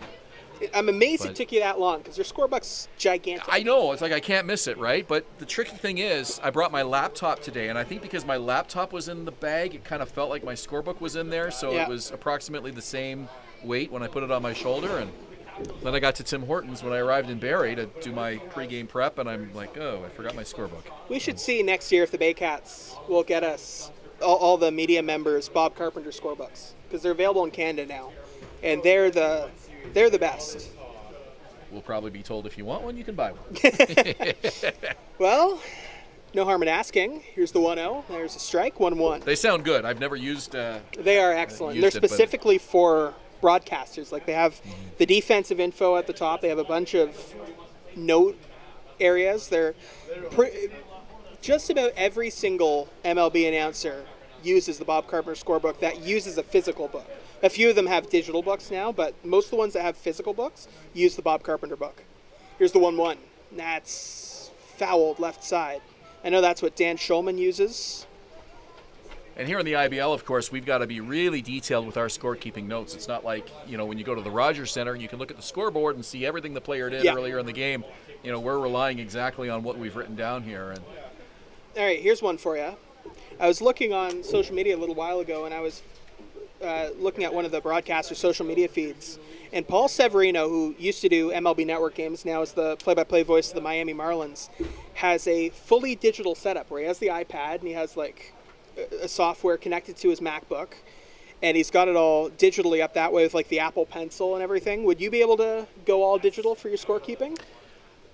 I've never, you know what, it's not something I've tried, so it's hard to say. But I almost think when you're announcing at the major league level, you almost don't even need a scorebook, do you? Because everything's on the center field scoreboard. I think it does make you better, though, as Elliot Curtis goes down on strikes. I think just writing it down helps you remember it, and it kind of puts the story of the game in your brain. Exactly. I think from a practical standpoint, no, you don't really need it, because you can also have game day up and all that. But in terms of writing things down, that's how it gets stuck in your mind. I'm looking down at my scorecard, Jet Jarvis strikeout 2nd inning. I remember that at bat being really good, whereas if I had just kind of watched it, I probably would have forgotten about it by now. You can also see where it was in the sequence of plate appearances in the inning as well. Right. And all kinds of reasons why it can help you. You can glance down, your own scoring, and you can make little notes. So I think, even though, at a major league level, you don't really need to, and I wouldn't really judge a broadcaster if they didn't want to, most of them, if not all of them, still do for that reason. That's up high. Anderson's throw to second base is offline. Up to second base goes Jacqueline. Had a caught stealing in the 3rd, stole that base in the 6th. So, 1 for 2 today. James just a little bit of trouble with the transfer there, and not sure that he would have got him anyways. Jacqueline with some really good speed there, but... And that's another stat that's not as obvious unless you're scoring traditionally, the caught stealing. Because you're looking at his line score, you'd have to look for different things like that. So yeah, I think there's merit in the traditional. And that's coming from someone who was awful at broadcasting and scorekeeping until I joined the Baycats a couple years ago and was forced to do it properly. Up and away. That'll get away from Anderson again. Up to third goes Jacqueline this time on the wild pitch. So I come to the Baycats in the second half of 2021. I broadcast quite a bit of baseball at that point, whether it's at home doing stuff remotely or with Rogers. And I had never been any good at scorekeeping while calling play-by-play. And I forced myself, when I joined the Baycats, I said, okay, I'm going to get good at this. And now I can do it without a second thought. It's like trying to walk and chew gum at the same time if you've never done it before. Right. It just seems like a massive extra thing. But then when you get used to it, you can just do it like that. And when you go to a ball game, like, for example, go to the Dome and you get the scorecard in your program, if you're not used to it, it seems like, that's going to take all my time. That would be a real commitment. But once you get used to it, it's just like, okay, I'm going to look down and do one thing. It's nothing at all. And then at the end, you have a really nice recap of what you saw. The walk to Raul Gonzalez, who's been on base now 3 times today. Well, they've added new video boards at the Rogers Center this season, and it seems like all 30 big league ballparks are constantly adding new message boards, and they're just loaded with stats. It's just information overload. If you're sitting at the ballpark, you see all of this, all these stats and numbers in front of you, and I've often wondered if the announcers even need to score the game, in front of them with all that info right within their view. But yeah, most of them still do, I'm sure. Most of them still do, but I would say if you forget your scorebook or you don't feel like it that day, most people probably aren't going to notice anymore. You could probably pull it off. Whereas even 10 years ago, you probably couldn't say that. Meeting on the mound, Andrew White out there to talk to Virat Sahara. And Bud Rosen out to break it up and just make sure that they aren't stalling too much out there, as White says, that's fine, we're done. And heads back to the dugout. There is some action in the Baycat bullpen. I would be surprised if there was no discussion of the pitch clock this offseason in the IBL. You look at the way they relaunched under the COVID rules in 2021. They brought in the extra inning base rule. They brought in some of the MLB changes that they'd implemented after COVID. It seems like the IBL probably should be moving toward the pitch clock as well. I think just about everybody has accepted that it's been mostly positive for MLB at this point, as all the players have gotten used to it. It's just become a normal thing, right? Yeah, the fans would notice an immediate difference here, I'm sure. Well, you look at, and this isn't necessarily a complaint, as there's a strike to Liam Wilson. This isn't necessarily a complaint, it's just a statement. If you look at the way these games typically go, I was at the Dome for that Giants-Jays a few days ago, and those games really go by quick now. And I get out the door, and I'm thinking to myself, an IBL game would only be in the 5th to 7th inning right now. Most of the games here have been averaged about 3 hours this season, and that's a long time. It's a commitment for fans, and that's not even an exaggeration. Like, some of these MLB games are going 2 hours 20 minutes now. It can literally be cutting the game in half. We've seen 4-hour IBL games. Yeah, we sure have. Again, that's not a complaint. That I'm just saying that's a way that the Major League game has separated from almost every other level, and the IBL has typically kept an eye on what MLB has done with the game's rules and implemented a lot of them. Well, the majority of fans will tell you, from a viewership standpoint, the game is more enjoyable to watch when it's moving along at a good pace. I think overall, now that the players are used to it at the MLB level, the changes have been pretty successful. It was bold, but we're going to look back in 10 years and look back at games from before the pitch clock era and go, I see. They were like that. I don't remember that. 5 hours, and he's just kind of standing there. Yeah. Yankees Red Sox on a Sunday night, and they're it's playoffs, 12:20 right? in the morning, and it's still going. That's strike 3. Wilson down on strikes. Good job of pitching there to get Wilson. Always a tough out. Yeah, you look at Red Sox, Yankees in the playoffs, and I remember about 10 years ago now, Joe West made a comment, and it got big attention because umpires had really not made that kind of comment before. And he basically said, these games are ridiculously long. Like, this is kind of getting absurd. Well, I mean, if the score is 13-12 and there's been a lot of lead changes Right. and there's been some Then no one cares. storyline and the game's 4 hours, well, at least you've had some things to watch. But the hard ones are like, it's 5-3 and we're still in the 7th inning and we're at the 3-hour mark, and it's just a matter of everybody just really dragging their feet out there. So again, I'm not making any statements or endorsements either way, pro or anti-pitch clock, because that one hit Nick Parsons on the hand. He's going to get a free base on that. But I would be surprised if it wasn't a topic of discussion this offseason in the league. Raul Gonzalez up to second base. Parsons on, and up to third remains Blake Jacklin. Bases loaded now with 2 out here in the 6th inning. So the viewers right now are saying, Patrick, you just want to get home quicker. We want to eat the pizza before it gets cold.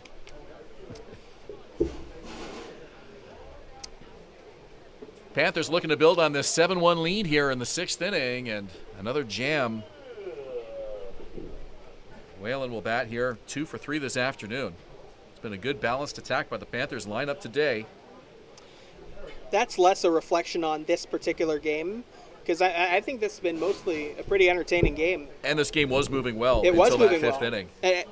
That comment comes from me experiencing an MLB game in person not that long ago and comparing and contrasting that particular aspect, because it's noticeable. Fouled away. This is Stephen Whalen, singled in the 2nd inning, struck out in the 4th, and then singled and scored in the 5th. I'm looking forward to seeing games at Fenway Park in Boston next month and Citi Field, home of the Mets. Taking a little road trip with my son. I think it's the 2nd week of August. There's a bit of a break in the schedule right before the last weekend, and we like to take a baseball road trip sometimes that week. So, well, I caught a couple of the games between the Giants and the Blue Jays. I'm a Giants fan, and they only come every couple of years, really.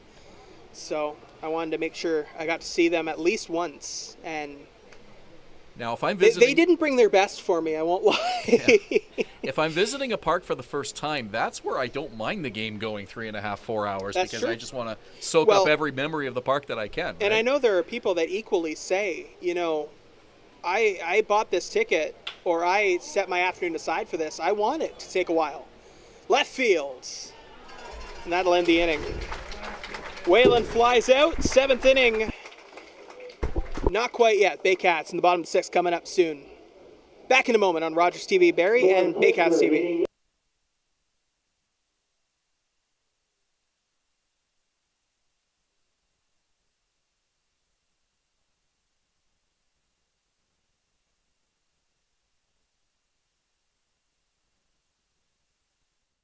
Premier North Windows and Doors is a proud supporter of the Barrie Baycats, locally owned and operated and specializing in window replacement and door installation. Simcoe County's #1 choice for windows and doors. Classic Car Wash, customizing your car wash experience using high-quality products. Their team of experts will make sure your car is shining like new when you drive away. Give your car the VIP treatment it deserves at Classic Car Wash in Barrie. The Collingwood Brewery at 10 Sanford Fleming, producing delicious lagers, ales, and seltzers since 2014. The proud home of the Baycats Brew. Check out their retail shop and tap room and select products at the LCBO, beer store, and grocery stores. Cheers, and go Baycats!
Welcome back to Vintage Throne Stadium. Bottom of the 6th here, 7-1 ball game. The Panthers lead the Baycats. As we know, the story of this Baycats team over the last week or so has been this incredible stretch they've been on, especially offensively.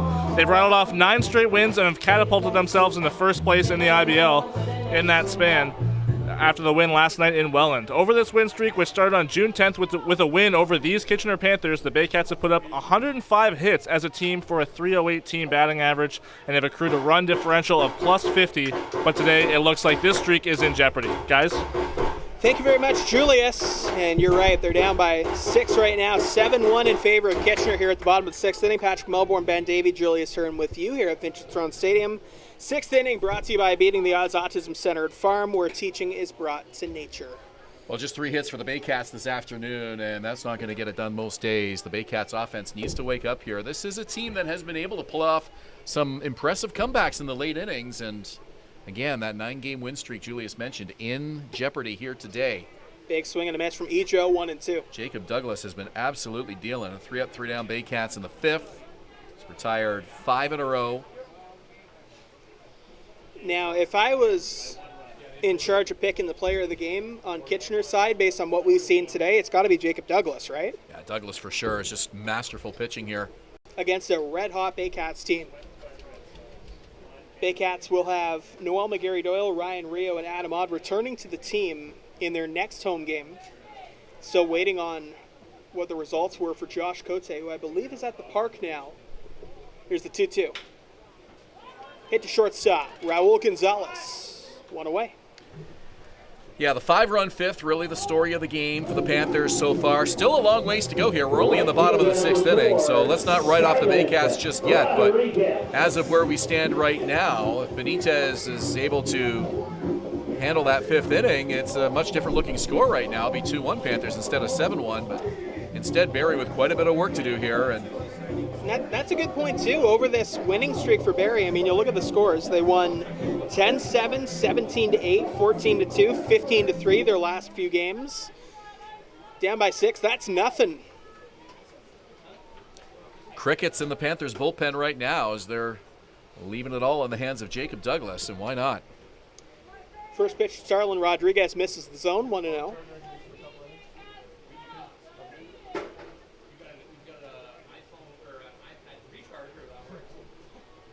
Staring in, Douglas on the mound.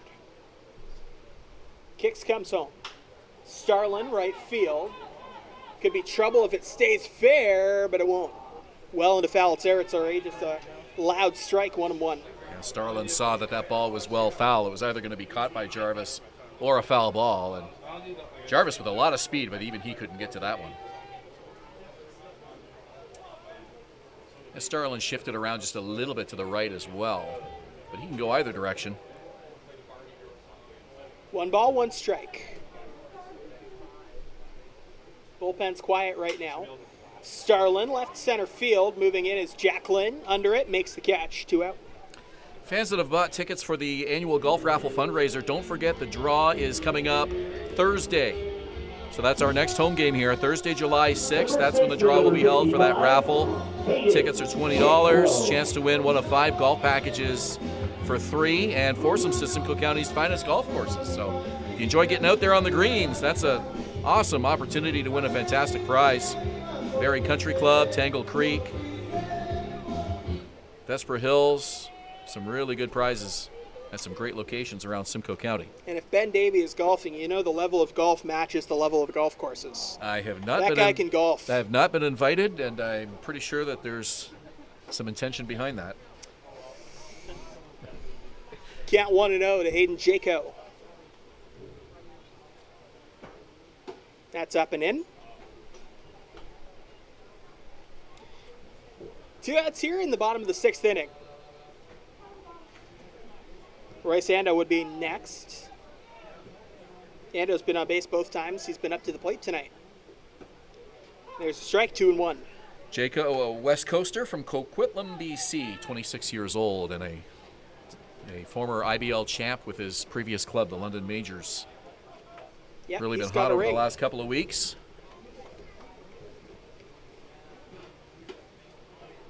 That's just outside. 3-1. And now Marcel Cass talking to the umpire, just confirming something. 3-1. That's strike 3 and 2. Pretty much going back to that same spot, just didn't curve quite as much outside the zone.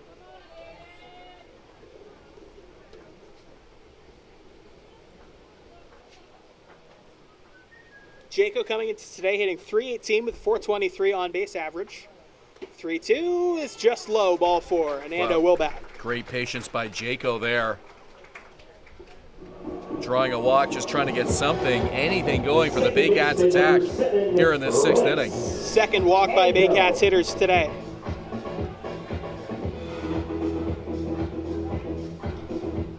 So Ando bats, single and a double so far today, doubled back in the 2nd inning, then singled in the 4th. 3rd time through the order for these Baycats. Looks at a pitch up high, 1-0. Prior to Jaco's walk, only 3 Baycats had reached base safely today, and now with that walk to Jaco, make it 4. But 5 other Baycats in this lineup have yet to reach base. Here's the 1-0. On the ground, and that takes a tricky bounce, and Elliott Curtis can't field it. Ando up to first. That should be a base hit, you would think. Jaco up to second, and 2 straight base runners for the Baycats. Yeah, Curtis on the backhand, tough play. We'll see if they call that hit or error. We're still waiting to see on the scoreboard there, but he had to kind of guess. It ended up going over his glove. I would be surprised if that was called an error. And we have confirmed that that is a hit.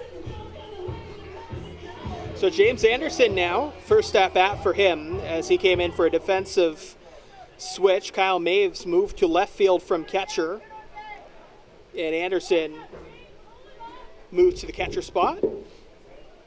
Took Brad McQuinn's spot in the batting order. McQuinn still working his way back to 100% after missing some time with an injury.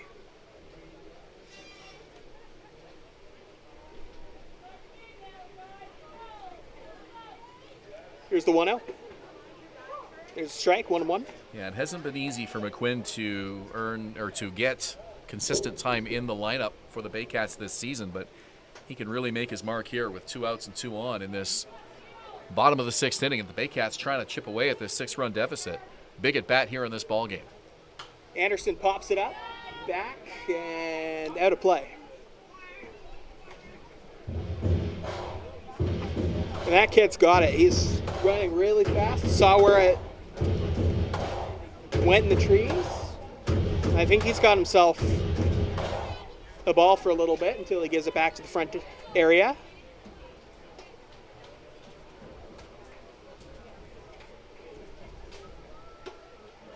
That's strike 3, and that ends the inning. Jacob Douglas claps his glove in celebration. Anderson not so happy with the call as he strikes out looking.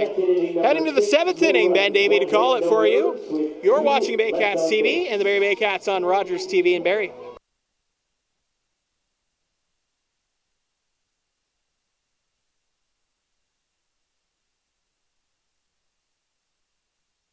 Danielle May Real Estate, supporting the Barrie Baycats and ready to help with all of your real estate questions. What is your home worth? Should you sell now or wait?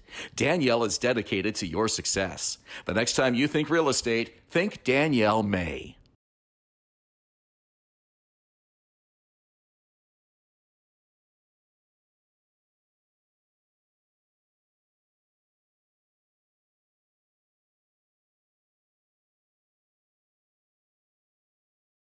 BarrieToday.com. Local news, weather, Baycat scores, and more. BarrieToday.com. Your community, your news.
Welcome back to Vintage Throne Stadium. We have a final in the out-of-town scoreboard. Toronto has beaten London by the score of 11-5, so Toronto adds another win. London drops another one as their rough season continues. Barrie has had anything but a rough stretch over these last few games. They have a 9-game win streak, has not gone as well so far today. They are down 7-1 against the Kitchener Panthers, as old friend Marcel Lacasse stands in against new pitcher Brad Grieveson. To tell you all about it, here is Ben Davy. Thank you, Patrick. Brad Grieveson with the delivery of the big right-hander throws and misses on the first offering to former teammate Marcel Lacasse, who hit a big run in the top, a big home run in the top of the 5th inning. Also has an RBI single, and he lined into a double play. One thing the Baycats have shown us here in 2023 is that you can't write them off and count them out of any ball game. 7th inning now, down by 6, and Grieveson looking to keep the Panthers at bay here and get his teammates back up at the plate with a chance to chip away. Called strike, and it's 2-1. 7th inning, by the way, brought to you by United Way Simcoe Muskoka, making poverty unignorable. To learn how you can help, you can visit uwsimcoemuskoka.ca. Foul back, and the count is 2-2. Brad last season, 16 appearances, all but one of them out of the bullpen, logged 37 innings for the Baycats, and put together a 2.89 ERA and a 4-2 record.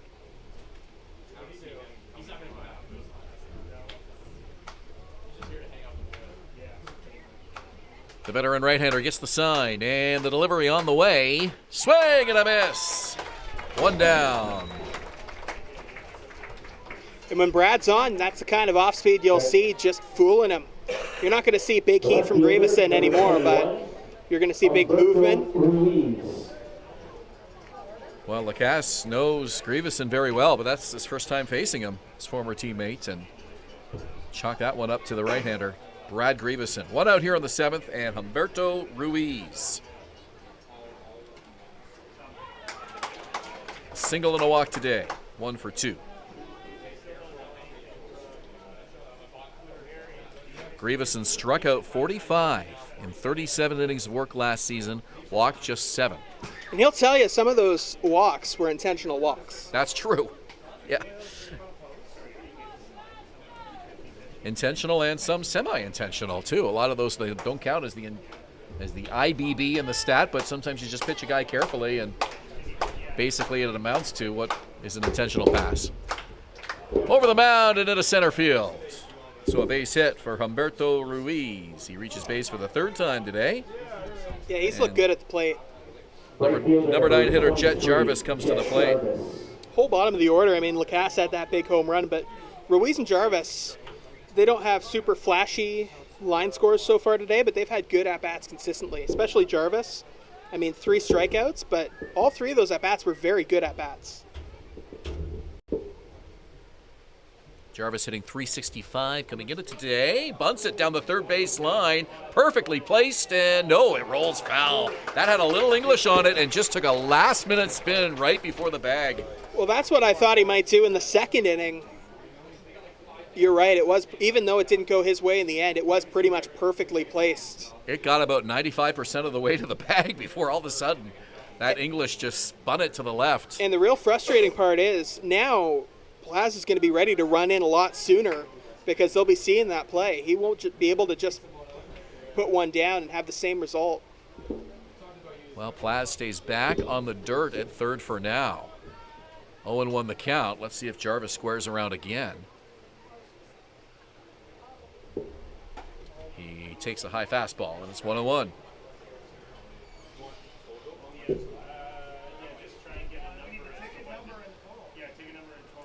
Well, that ball was moving very slowly, and Plaz obviously realizing he wouldn't have had a play if he had fielded it anyways, but ended up making what looked like a pretty good call and just letting it roll.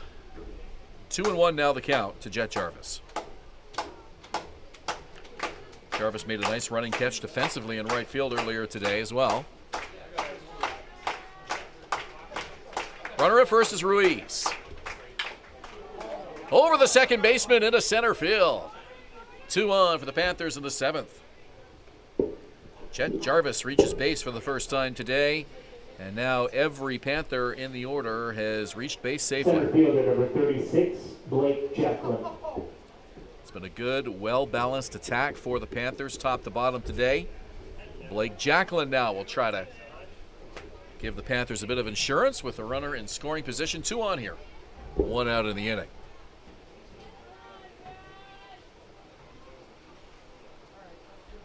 '21-year-old Blake Jacklin, St. Jacobs.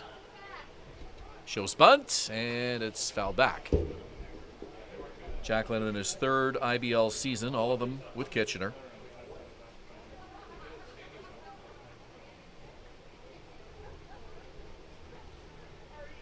Five-run fifth, the story of this game for the Panthers and helping them build this 7-1 lead here in the 7th inning.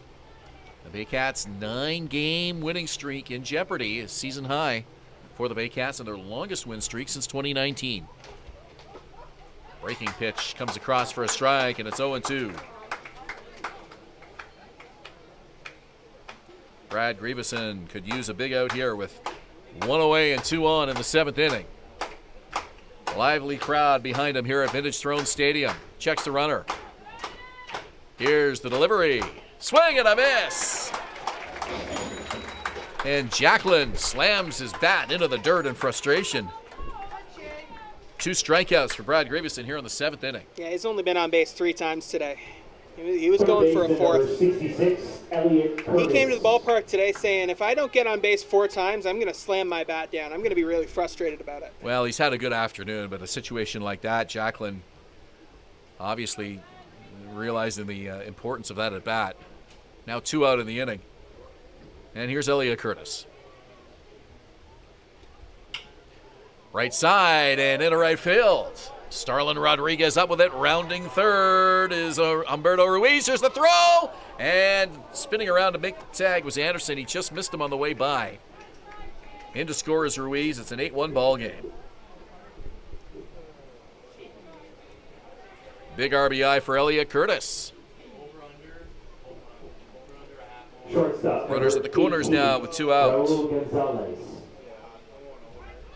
Raul had that big home run in the 5th inning. That was his 7th home run of the year. That tied him for the team lead in home runs for about 30 seconds until Liam Wilson hit one and retook the lead with 8. Yeah, it gave Kitchener their first lead of the afternoon, put them on top 4-1, and they have not looked back since. 8-1 Panthers now here in the 7th inning. Correct me if I'm wrong, but I believe this Thursday's game, it's either Thursday or Saturday, is the Christmas in July game. Thursday? Yeah. Looking forward to that. Guelph Royals will be here for that one. And the Baycats, I believe we have a Santa in the building, and I believe it's going to be Ben Davy. Well, the good news for fans, if you want to wear red and get into the whole Christmas thing, the Baycats will be wearing the throwback red uniforms, and no one will be confused about what team you're cheering for because the Royals are here, and they'll be wearing blue, of course. It's not the Red Sox. But yeah, Christmas in July. Are we going to exchange gifts in the broadcast booth? You know what we should do is we should both buy a pack of baseball cards and exchange with the other person. Sure, and I'll do that with you. Whoever opens the best card wins and gets to have broadcast solo. 1-2 to Gonzalez under the glove of Anderson. Runner coming home, and he's in. Whoever pulls the worst pack of baseball cards is kicked off the broadcast for the day. Well, now you're out. Now you're putting something on the line. The winner gets to put their feet up right on the bench and call it solo. Wow. Yeah. That's the rule. Jarvis in to score. Curtis to second. 9-1 is the score. 20 pitches for Brad Grieveson in this inning. Is that not how Ben Schulman did it here with his broadcast partners? I have no idea. Maybe. I don't know where you got the idea from. Maybe it was him. 2-2 pitch. Up the middle, a base hit. Curtis around third. Up with the ball is Ejo. Here's the throw. Not in time. And Kitchener adds another run.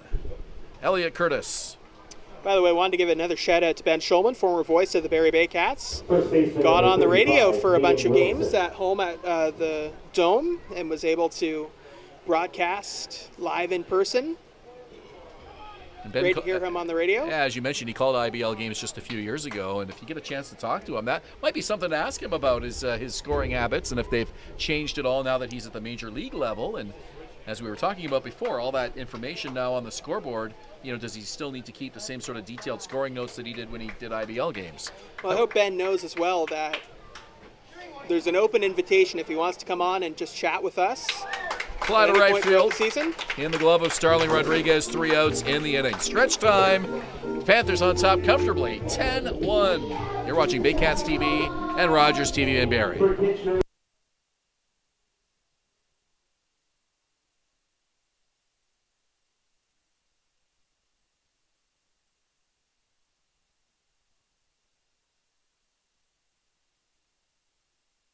We be disturbing the peace.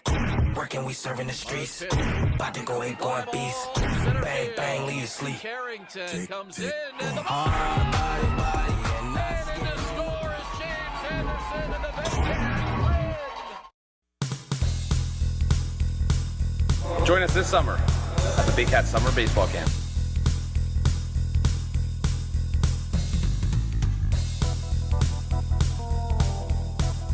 See you this summer. Premier North Windows and Doors is a proud supporter of the Barrie Baycats, locally owned and operated, and specializing in window replacement and door installation. Simcoe County's #1 choice for windows and doors. Classic Car Wash, customizing your car wash experience using high-quality products. Their team of experts will make sure your car is shining like new when you drive away. Give your car the VIP treatment it deserves at Classic Car Wash in Barrie.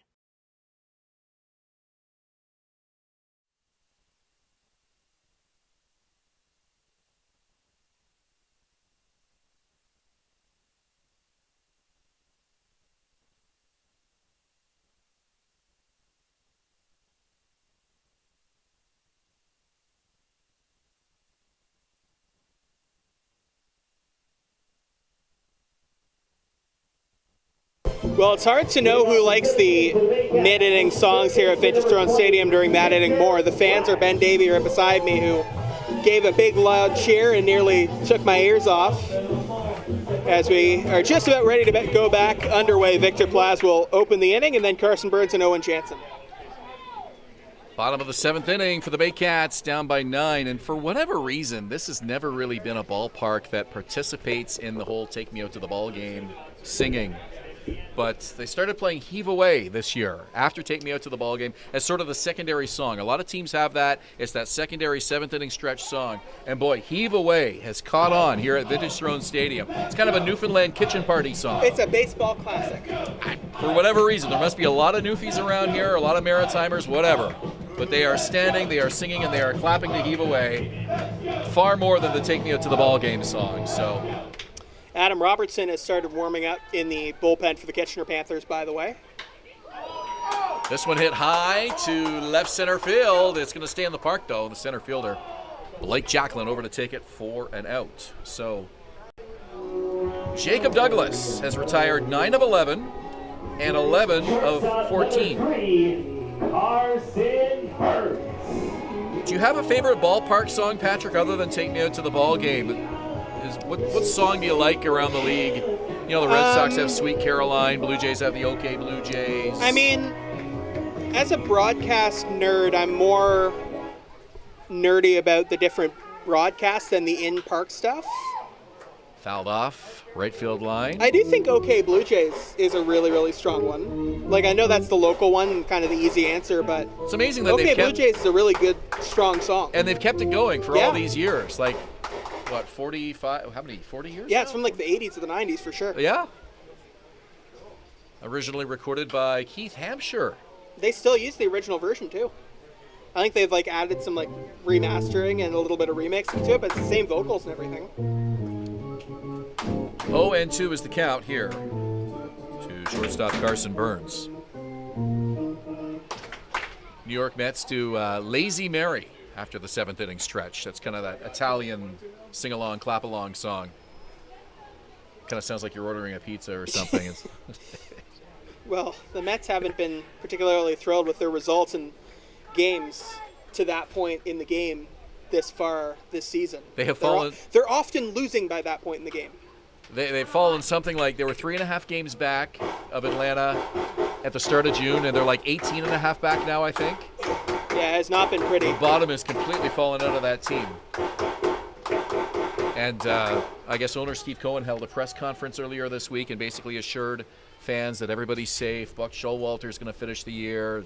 It's not going to be any major changes, but... Well, I would say, and I'm not glued to every Mets game, but I would say if you're having significant problems on the field, it's probably not Buck Showalter's fault. He's been around baseball for so long. He's such a smart baseball guy that things can't go that right or that wrong because of a manager like Buck Showalter. Well, the bottom line is the players just haven't been getting it done. Nope. And you look at the roster, and the money has been spent.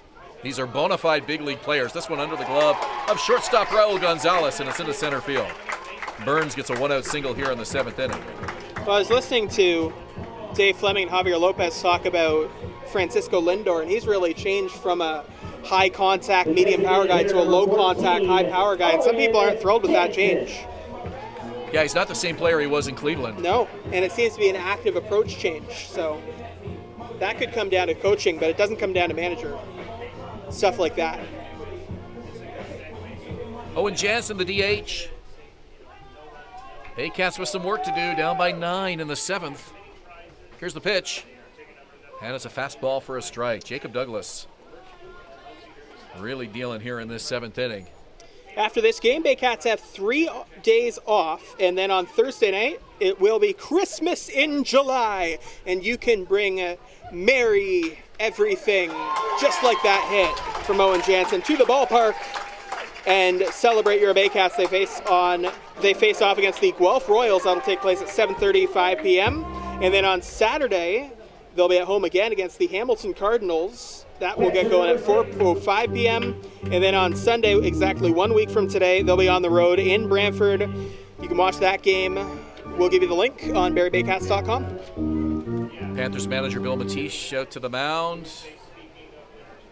We have action in the Panther bullpen. A left-hander up throwing right now. That's Adam Robertson. Jacob Douglas has done a fantastic job for Kitchener. This team's pitching has struggled at times this season. They really needed a quality start from Douglas here today, and he has given them just that this afternoon. Barrie Baycats in first place by percentage points. Top of the standings coming into today. Kitchener knew this was going to be a tough ball game, and Douglas has brought his absolute best to the mound for the Panthers. Left fielder, number 6, Kyle Mays. Oh, and Jansen really liked the idea of Christmas in July. Base hit right when he heard that. Yeah. On the ground and throw into right field. A perfectly placed ball off the bat of Kyle Maves. Rounding third is Burns. Here's the throw. The tag. He's safe. Spin tag by Marcel Lacasse. He wasn't able to get him on the way by. I tell you, Marcel Lacasse has looked excellent at the plate today, but this has not been his best defensively. We have seen him behind the plate be extremely good back there, and today, between that mistake earlier that may have cost them a run to that tag that definitely cost them a run. Carson Burns was lucky because it looked like that throw was going to beat him, but it was right on target. Lacasse unable to get him on the swipe tag on the way by, and that's going to be the end of the line for Jacob Douglas.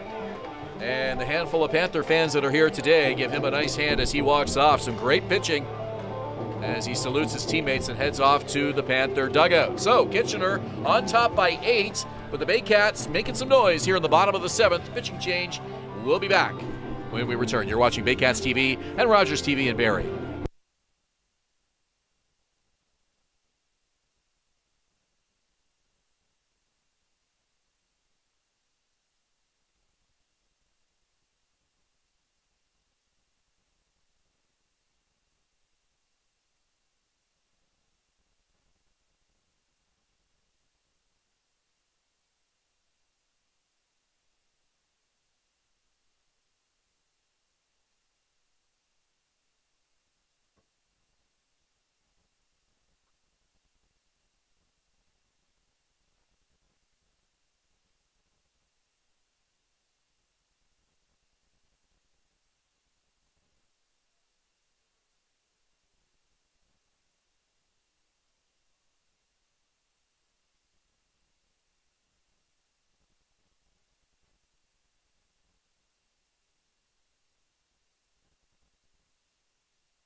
Bottom of the 7th inning, Baycats trailing 10-2, but a couple on here with one out in the inning.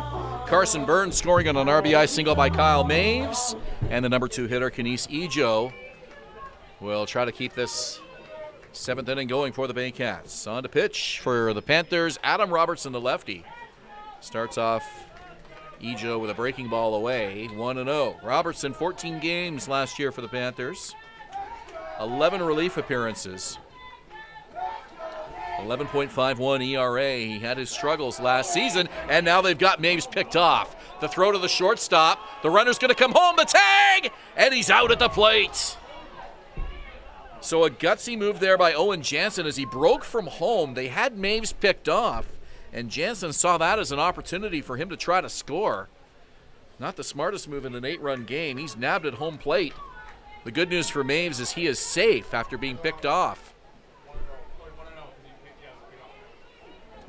So Maves advances 90 feet. Jansen nabbed at the plate. 1-6-2 will be how that is scored. And a frustrating second out for the Baycats here in the 7th. Robertson's pitch. High and away, 2-0. Robertson yet to register a strike, however, he gets a very big out. Attempting to pick off Kyle Maves, but instead they get the lead runner, even better for Kitchener, nabbing Owen Jansen at home. And there's a strike, it's 2-1. Robertson 1-3 last year for the Panthers.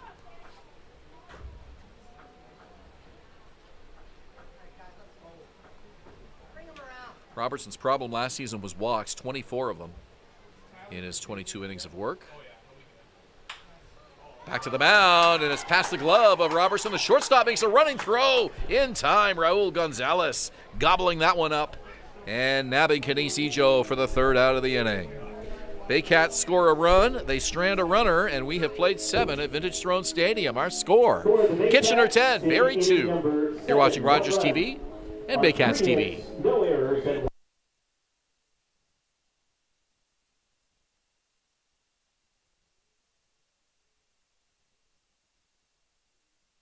We be disturbing the peace. Working, we serving the streets. About to go 8 going beast. Bang, bang, leave you sleep. Carrington comes in, and the Hard body, and that's and the score is James Anderson, and the Baycats win. Join us this summer at the Baycats Summer Baseball Camp.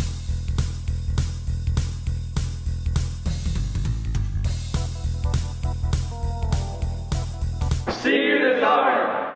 Danielle May Real Estate, supporting the Barrie Baycats and ready to help with all of your real estate questions. What is your home worth? Should you sell now or wait? Danielle is dedicated to your success. The next time you think real estate, think Danielle May.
Welcome back, Barrie Baycats TV. Patrick Melbourne, Ben Davy here with you. Julius Hern as well. Mentioned it earlier. The Hamilton Cardinals game was postponed due to rain today in the Hamilton area, and then Toronto beat London 11-5 today. New pitcher on the mound for the Barrie Baycats is Adam Kahn. He'll be facing off against Nick Parsons, Stephen Whalen, and Marcel Lacasse. Number 34, Keegan Marsden. And just as I say that, Keegan Marsden will be pinch hitting for Nick Parsons. So it'll be Keegan Marsden, then Stephen Whalen and Marcel Lacasse facing off against Con. As James Anderson gets back behind the plate, getting back behind the mic is Ben Davy. And our 8th inning brought to you by Expedia Cruises in Barrie, Air, Land, and Sea Vacations. 10-2, Panthers here in the 8th. Con's first offering to Marsden is low. Ball 1. Con last season, 16 appearances, all but 6 of them out of the bullpen.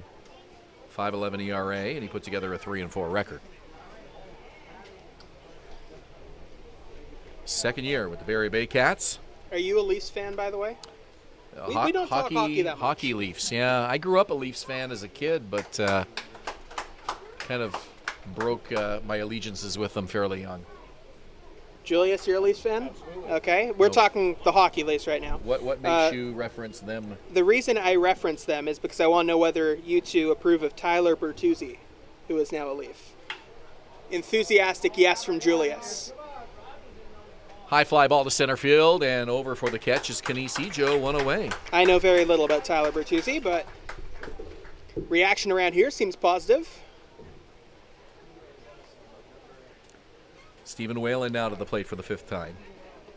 Second baseman number 5, Stephen Whalen. Busy week for the Baycats and for us here at Vintage Throne Stadium with games on Thursday night and on Saturday. 3 straight home games following the 3 road games last week. Right field, base hit. Whalen aboard for the 3rd time. And Adam Kahn will have his first base runner to deal with as former Baycat Marcel Lacasse will come to the plate for the 5th time. Mentioned before the game, I was talking to Panthers play-by-play voice Mark Perry, and he pointed out Stephen Whalen as one of the most underrated players on the team. He's been on base thrice tonight and scored a run. A lot of offense in this Panther lineup top to bottom, and we're getting a good taste of it here this afternoon. Unfortunately for the Baycats, Panthers are firing on all cylinders. Baycats struggling at the plate today. They've brought home just 2 on 7 hits. Well, we mentioned, as hot as the Baycats are offensively, the Panthers just as hot, and they have a really, really strong lineup. Just about everybody hitting well over 300. And then the guys who aren't in Lacasse, Ruiz, and Whalen all had an impact tonight as well. We said earlier in the broadcast, this is a team that could be in first place. They're Absolutely. that good with this lineup. And when the pitching is working, as it has been today with Jacob Douglas, who has been outstanding on the mound, this is a club that wouldn't surprise you if they're at the top of the standings come playoff time. Well, they have a brand new manager this year in Bill Matish, and Bill has to be happy about both the core that he's been dealing with, the new players in terms of some of the import player role players with Raul Gonzalez coming in this season for the first time, and then the junior players in which Kitchener has a bunch, and they are a very talented group. Runner goes and in safely is Whalen. Ball gets away. The shortstop picks it up and has no play.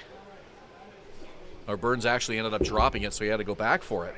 Over the last couple of seasons, Kitchener was that team where they didn't have the results they were looking for on paper, but you knew that they were a more talented team than some of the results would have suggested. And now this year, it's just coming together. They added a couple of the final pieces to the puzzle. They'll be a tough team to face all season long. Yeah, and they're a young team too. They're only going to get better with time and experience. Last year, just the consistency was a problem for them. But if they were to add 1 or 2 bigger name pitchers, then this would be one of the most complete teams in the IBL, probably alongside Barrie and Welland. Can't disagree. 2 balls and 2 strikes. Marcel Lacasse has been a factor today. He homered in the 5th. Part of a 5-run inning for the Panthers. A 6-run inning, 6 runs in that 5th. And this one down the line and into right field. That'll bring home another. Stephen Whalen will score the 11th run for Kitchener. Another RBI for Marcel Lacasse as he trots into second, standing up. Well, I tell you, when you leave a team and then join a different team and you go back to face the team you were with for a while and you left and you do this well, it's pretty much what you dream. Left fielder number 21, Humberto Ruiz. It's a hard task. You go in and you face your former team and you think, you know what, I'd love to do really well against them, but the pressure's there. It can be a little bit harder on you. It hasn't been very hard on Marcel Lacasse today. Had a single in the fourth and that big home run, and now another double. Marcel Lacasse has been excellent at the plate for the Panthers in his return to Barrie. Yeah, he's made the most of his opportunity to make a statement. This is a game I'm sure he had circled on the calendar. And Without it's been a big one for him today. But you know what? I really think it has worked out for Marcel and the Baycats probably the best way it could have for both of them. It allows the Baycats to explore their depth in a way that doesn't disappoint any players who think they maybe should get a little bit more playing time. I don't know if Marcel thought that, but he wasn't in the lineup as much as he has been in the past for the Baycats, and you would think that that might have been on his mind. And then you get to play around with your other players a little bit more, and then Lacasse goes somewhere where he'll be in the lineup every day, and that can refresh you, boost your confidence just a little bit more, and both sides may have benefited from that one. Yeah, it gives him a chance to just relax and know that he's going to be in the lineup rather than having to compete with Victor Plaz, for instance, right, who's, pretty much written in pen at third base at this point, the way he's been going. Like, I don't know what's going on in that scenario in a player like Lacasse's mind, but you would think someone with Frontier League experience would have had everyday hopes, and he wasn't always getting in the lineup, and now he is, so it seems like it might have worked out for both sides. That one bounced up to the plate and got past Anderson. He gets it back from the backstop, and the count 2-2. Advancing to third is Lacasse. The Panthers really pouring it on here. 11-2 and a runner at third now with one out. And a mound visit in the middle of this at bat with the count 2-2. Don't often see Josh Matlow come out in the middle of an at bat, but kind of hoping we don't see a trainer right now. Okay, that's just a quick word. That's a relief, because normally when a manager comes out in the middle of an at-bat for a message, it's not good news. Well, perhaps Matlow giving Con some instruction as far as exactly how to handle the rest of this plate appearance. Ruiz at the plate and a runner at third. So Adam Con goes to the belt. The leg kick and the 2-2. Outside ball 3.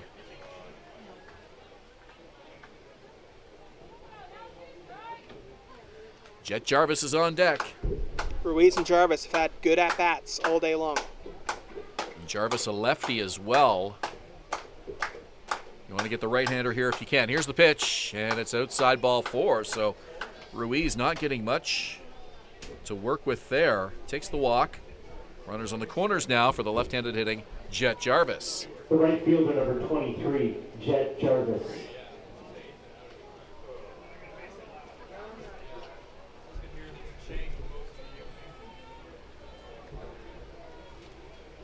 Two right-handers throwing in the Baycat bullpen. Con will stay in to face Jarvis here with one out. Pitch. Jarvis lifts it high to center field. Ejo underneath it. Sets up. Makes the catch. Runner tags. The throw is cut off, and sprinting across home plate is Marcel Lacasse. Another run for the Panthers. I think the Baycats might have got a little bit lucky there. You just look at the way Jarvis has been hitting all day long, and then that single in the 7th inning. I don't often say this when it comes to players that aren't Baycats, because it's just not the mindset you want to have if you're going on the Baycats side, but Jet Jarvis was due. He just looked up there like he was ready for a big moment, and the fact that they got away with sacrifice fly there, I think perhaps maybe the best case scenario. Yeah, 3 strikeouts in a row for Jarvis, but then he got the big single in the 7th. Came around to score on a pass ball and then drives in a run here in the 8th. This one hit to center field deeper. Ejo sprinting back, has it, makes the catch. 2 long, deep fly balls to center field, but Adam Con is able to get the Baycats off the field. Not before the Panthers add 2. It's 12-2 Kitchener, bottom of the 8th inning. Here at Vintage Throne Stadium, you're watching Baycats TV and Rogers TV in Barrie. Panthers in inning number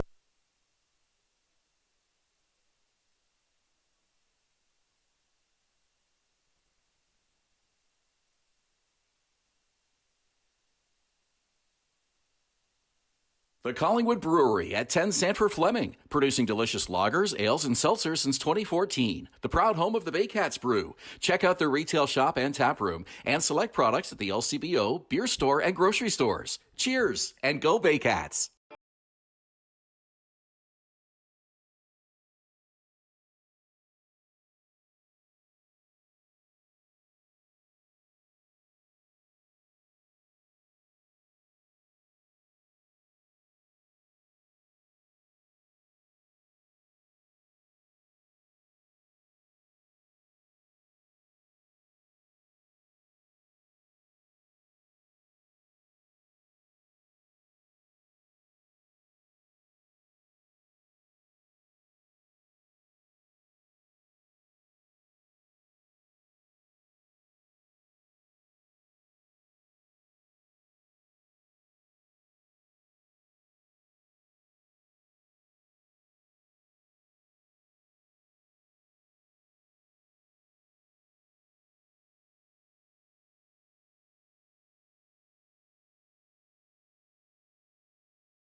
BarrieToday.com. Local news, weather, Baycat scores, and more. BarrieToday.com. Your community, your news.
Welcome back to the ballpark, bottom of the ninth inning. We've got a lot of different substitutions to talk to you about. We'll start with the pitcher for Kitchener. It will be Tyler Lawrence taking the hill, the right-hander. Normally wears number 59, but wears number 3 in this jersey set, so he's going to be the new pitcher, third pitcher of the day for the Panthers. And then we're going to see a different kind of Baycats batting order. It was the spots for Victor Plaz, Carson Burns, and Owen Jansen. But the Baycats going different. It'll be Josh Tibbetts, then Dom Maria, and Avery Tuck coming up as it appears. Starting with Josh Tibbetts. And back on the mic for the bottom of the ninth inning. Hoping to call a big Baycats comeback is Ben Davy. Thank you, Patrick. Klaus Appelvich comes into the game in right. As you mentioned, Tyler Lawrence to try to nail it down here on the ninth for the Panthers, up by 12. Josh Tibbetts still looking to really get things going at the plate here in 2023. He'll bat to try to lead off this bottom of the ninth inning. Carson Burns today had gone 2 for 3, doubled, singled, scored a run, stole a base. A good day at the plate. And Tibbetts will step in for him here in this number 8 spot. By the way, just to go back to a point we were talking about Josh Tibbetts a couple of broadcasts ago, how he goes by JP sometimes. And he hits this one into center field. So a good start to this ninth inning. Tibbetts is aboard. He does go by JP sometimes, but he's sticking with Josh for the purposes of media and the broadcast. Hitting now for the Baycats, number 33, Dom Maria. Dom Maria actually batting in Burns' spot. My mistake. I said Burns earlier. It was actually Plaza's spot that Tibbetts was hitting in. Maria now for Burns. One out here in the ninth. Let's see how long the Baycats can keep us here.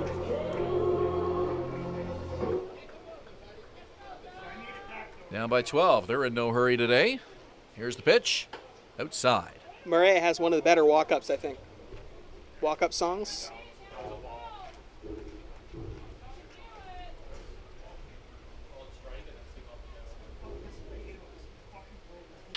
On the ground to the second baseman.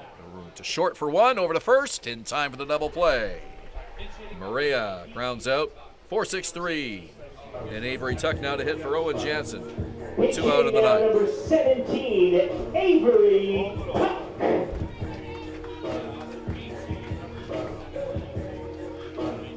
Well, the fans have been waiting to see Tuck in a Baycat uniform since the start of the season, and here he is.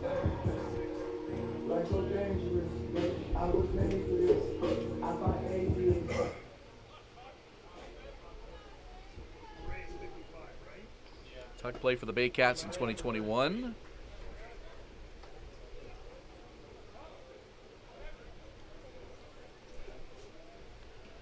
Fan reaction was very positive when it was announced he'd be returning to the Baycats.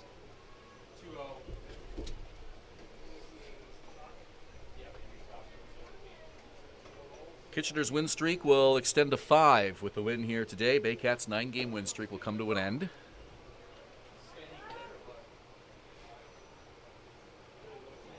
Two and 1, the count to Tuck.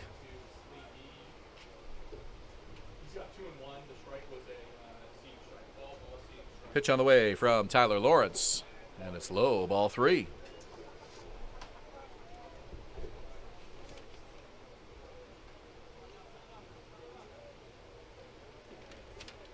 A 6-run fifth inning for the Panthers today. Put them comfortably in front. They have not looked back since. There's a strike to Tuck, and the count is full. 21-8, the hit total in favor of Kitchener here today, leading 14-2 on the scoreboard. Pitch on the way, fouled away. Tuck keeps the at-bat alive.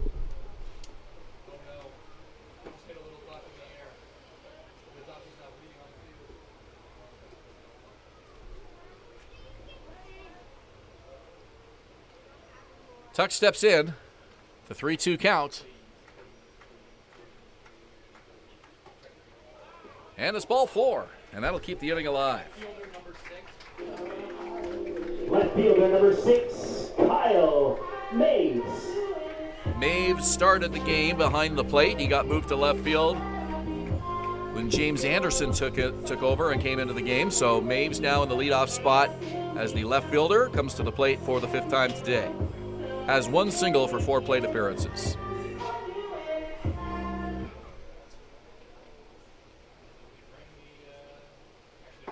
First pitch from Lawrence is a called strike.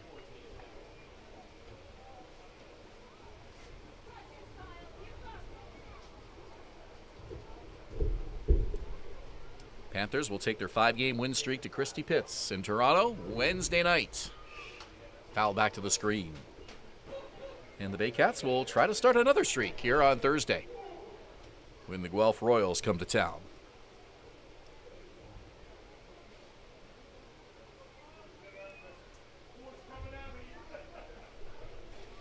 0-2 the count. Pitch to Maves. And he just missed. 1-2.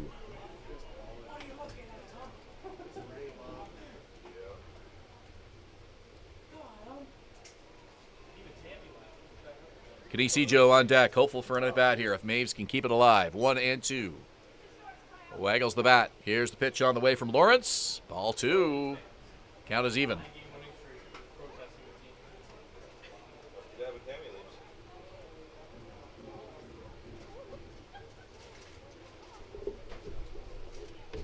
If this game ends the way it looks right now, Jacob Douglas would get the win. Juan Benitez would have the loss, his first loss of the season. And if you want to put a positive on it for the Baycats, you can say they've won 9 of their last 10 after today. That doesn't sound bad. You know, a 14-2 loss is the same as a 3-2 loss, and that's the way you got to look at it. And Juan Benitez has given up 1 run or fewer in 3 of his 4 starts, which is still pretty good. 3 balls and 2 strikes. Runner goes. Pitch. Fouled away. I forgot how fast Avery Tuck can run. Looking at him. Yeah, you saw a good example of it right there. He's got those long legs. 5 or 6 strides, and he's halfway to second.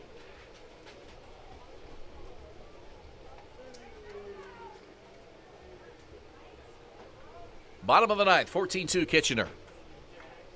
Lawrence trying to end it here. Here's the pitch. Lifted to left field, and it's in foul territory. And over for it, and unable to make the catch is Tyler Enriquez. The at-bat will continue. Almost looked like he caught it there for a minute. Just came up short.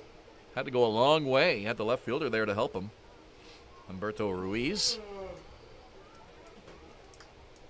He'll head back to his position.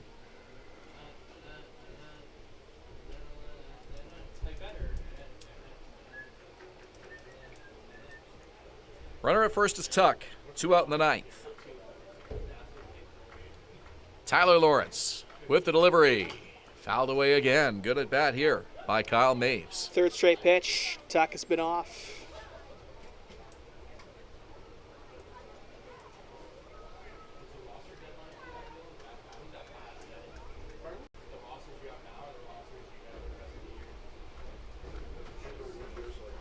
Tyler Lawrence with the 3-2. Runner goes, and it's popped up right side. And it'll be the center fielder over for the catch, Blake Jacklin, and that'll do it. The Panthers win by a score of 14-2. Well, like you said, they've still won 9 of their last 10, and Juan Benitez has still given up 1 run or fewer in 3 of his 4 starts. So even though today didn't go as planned for the Barrie Baycats, a 14-2 loss. The Baycats still in a very good spot overall in the standings, and they can just put this one away as an off night.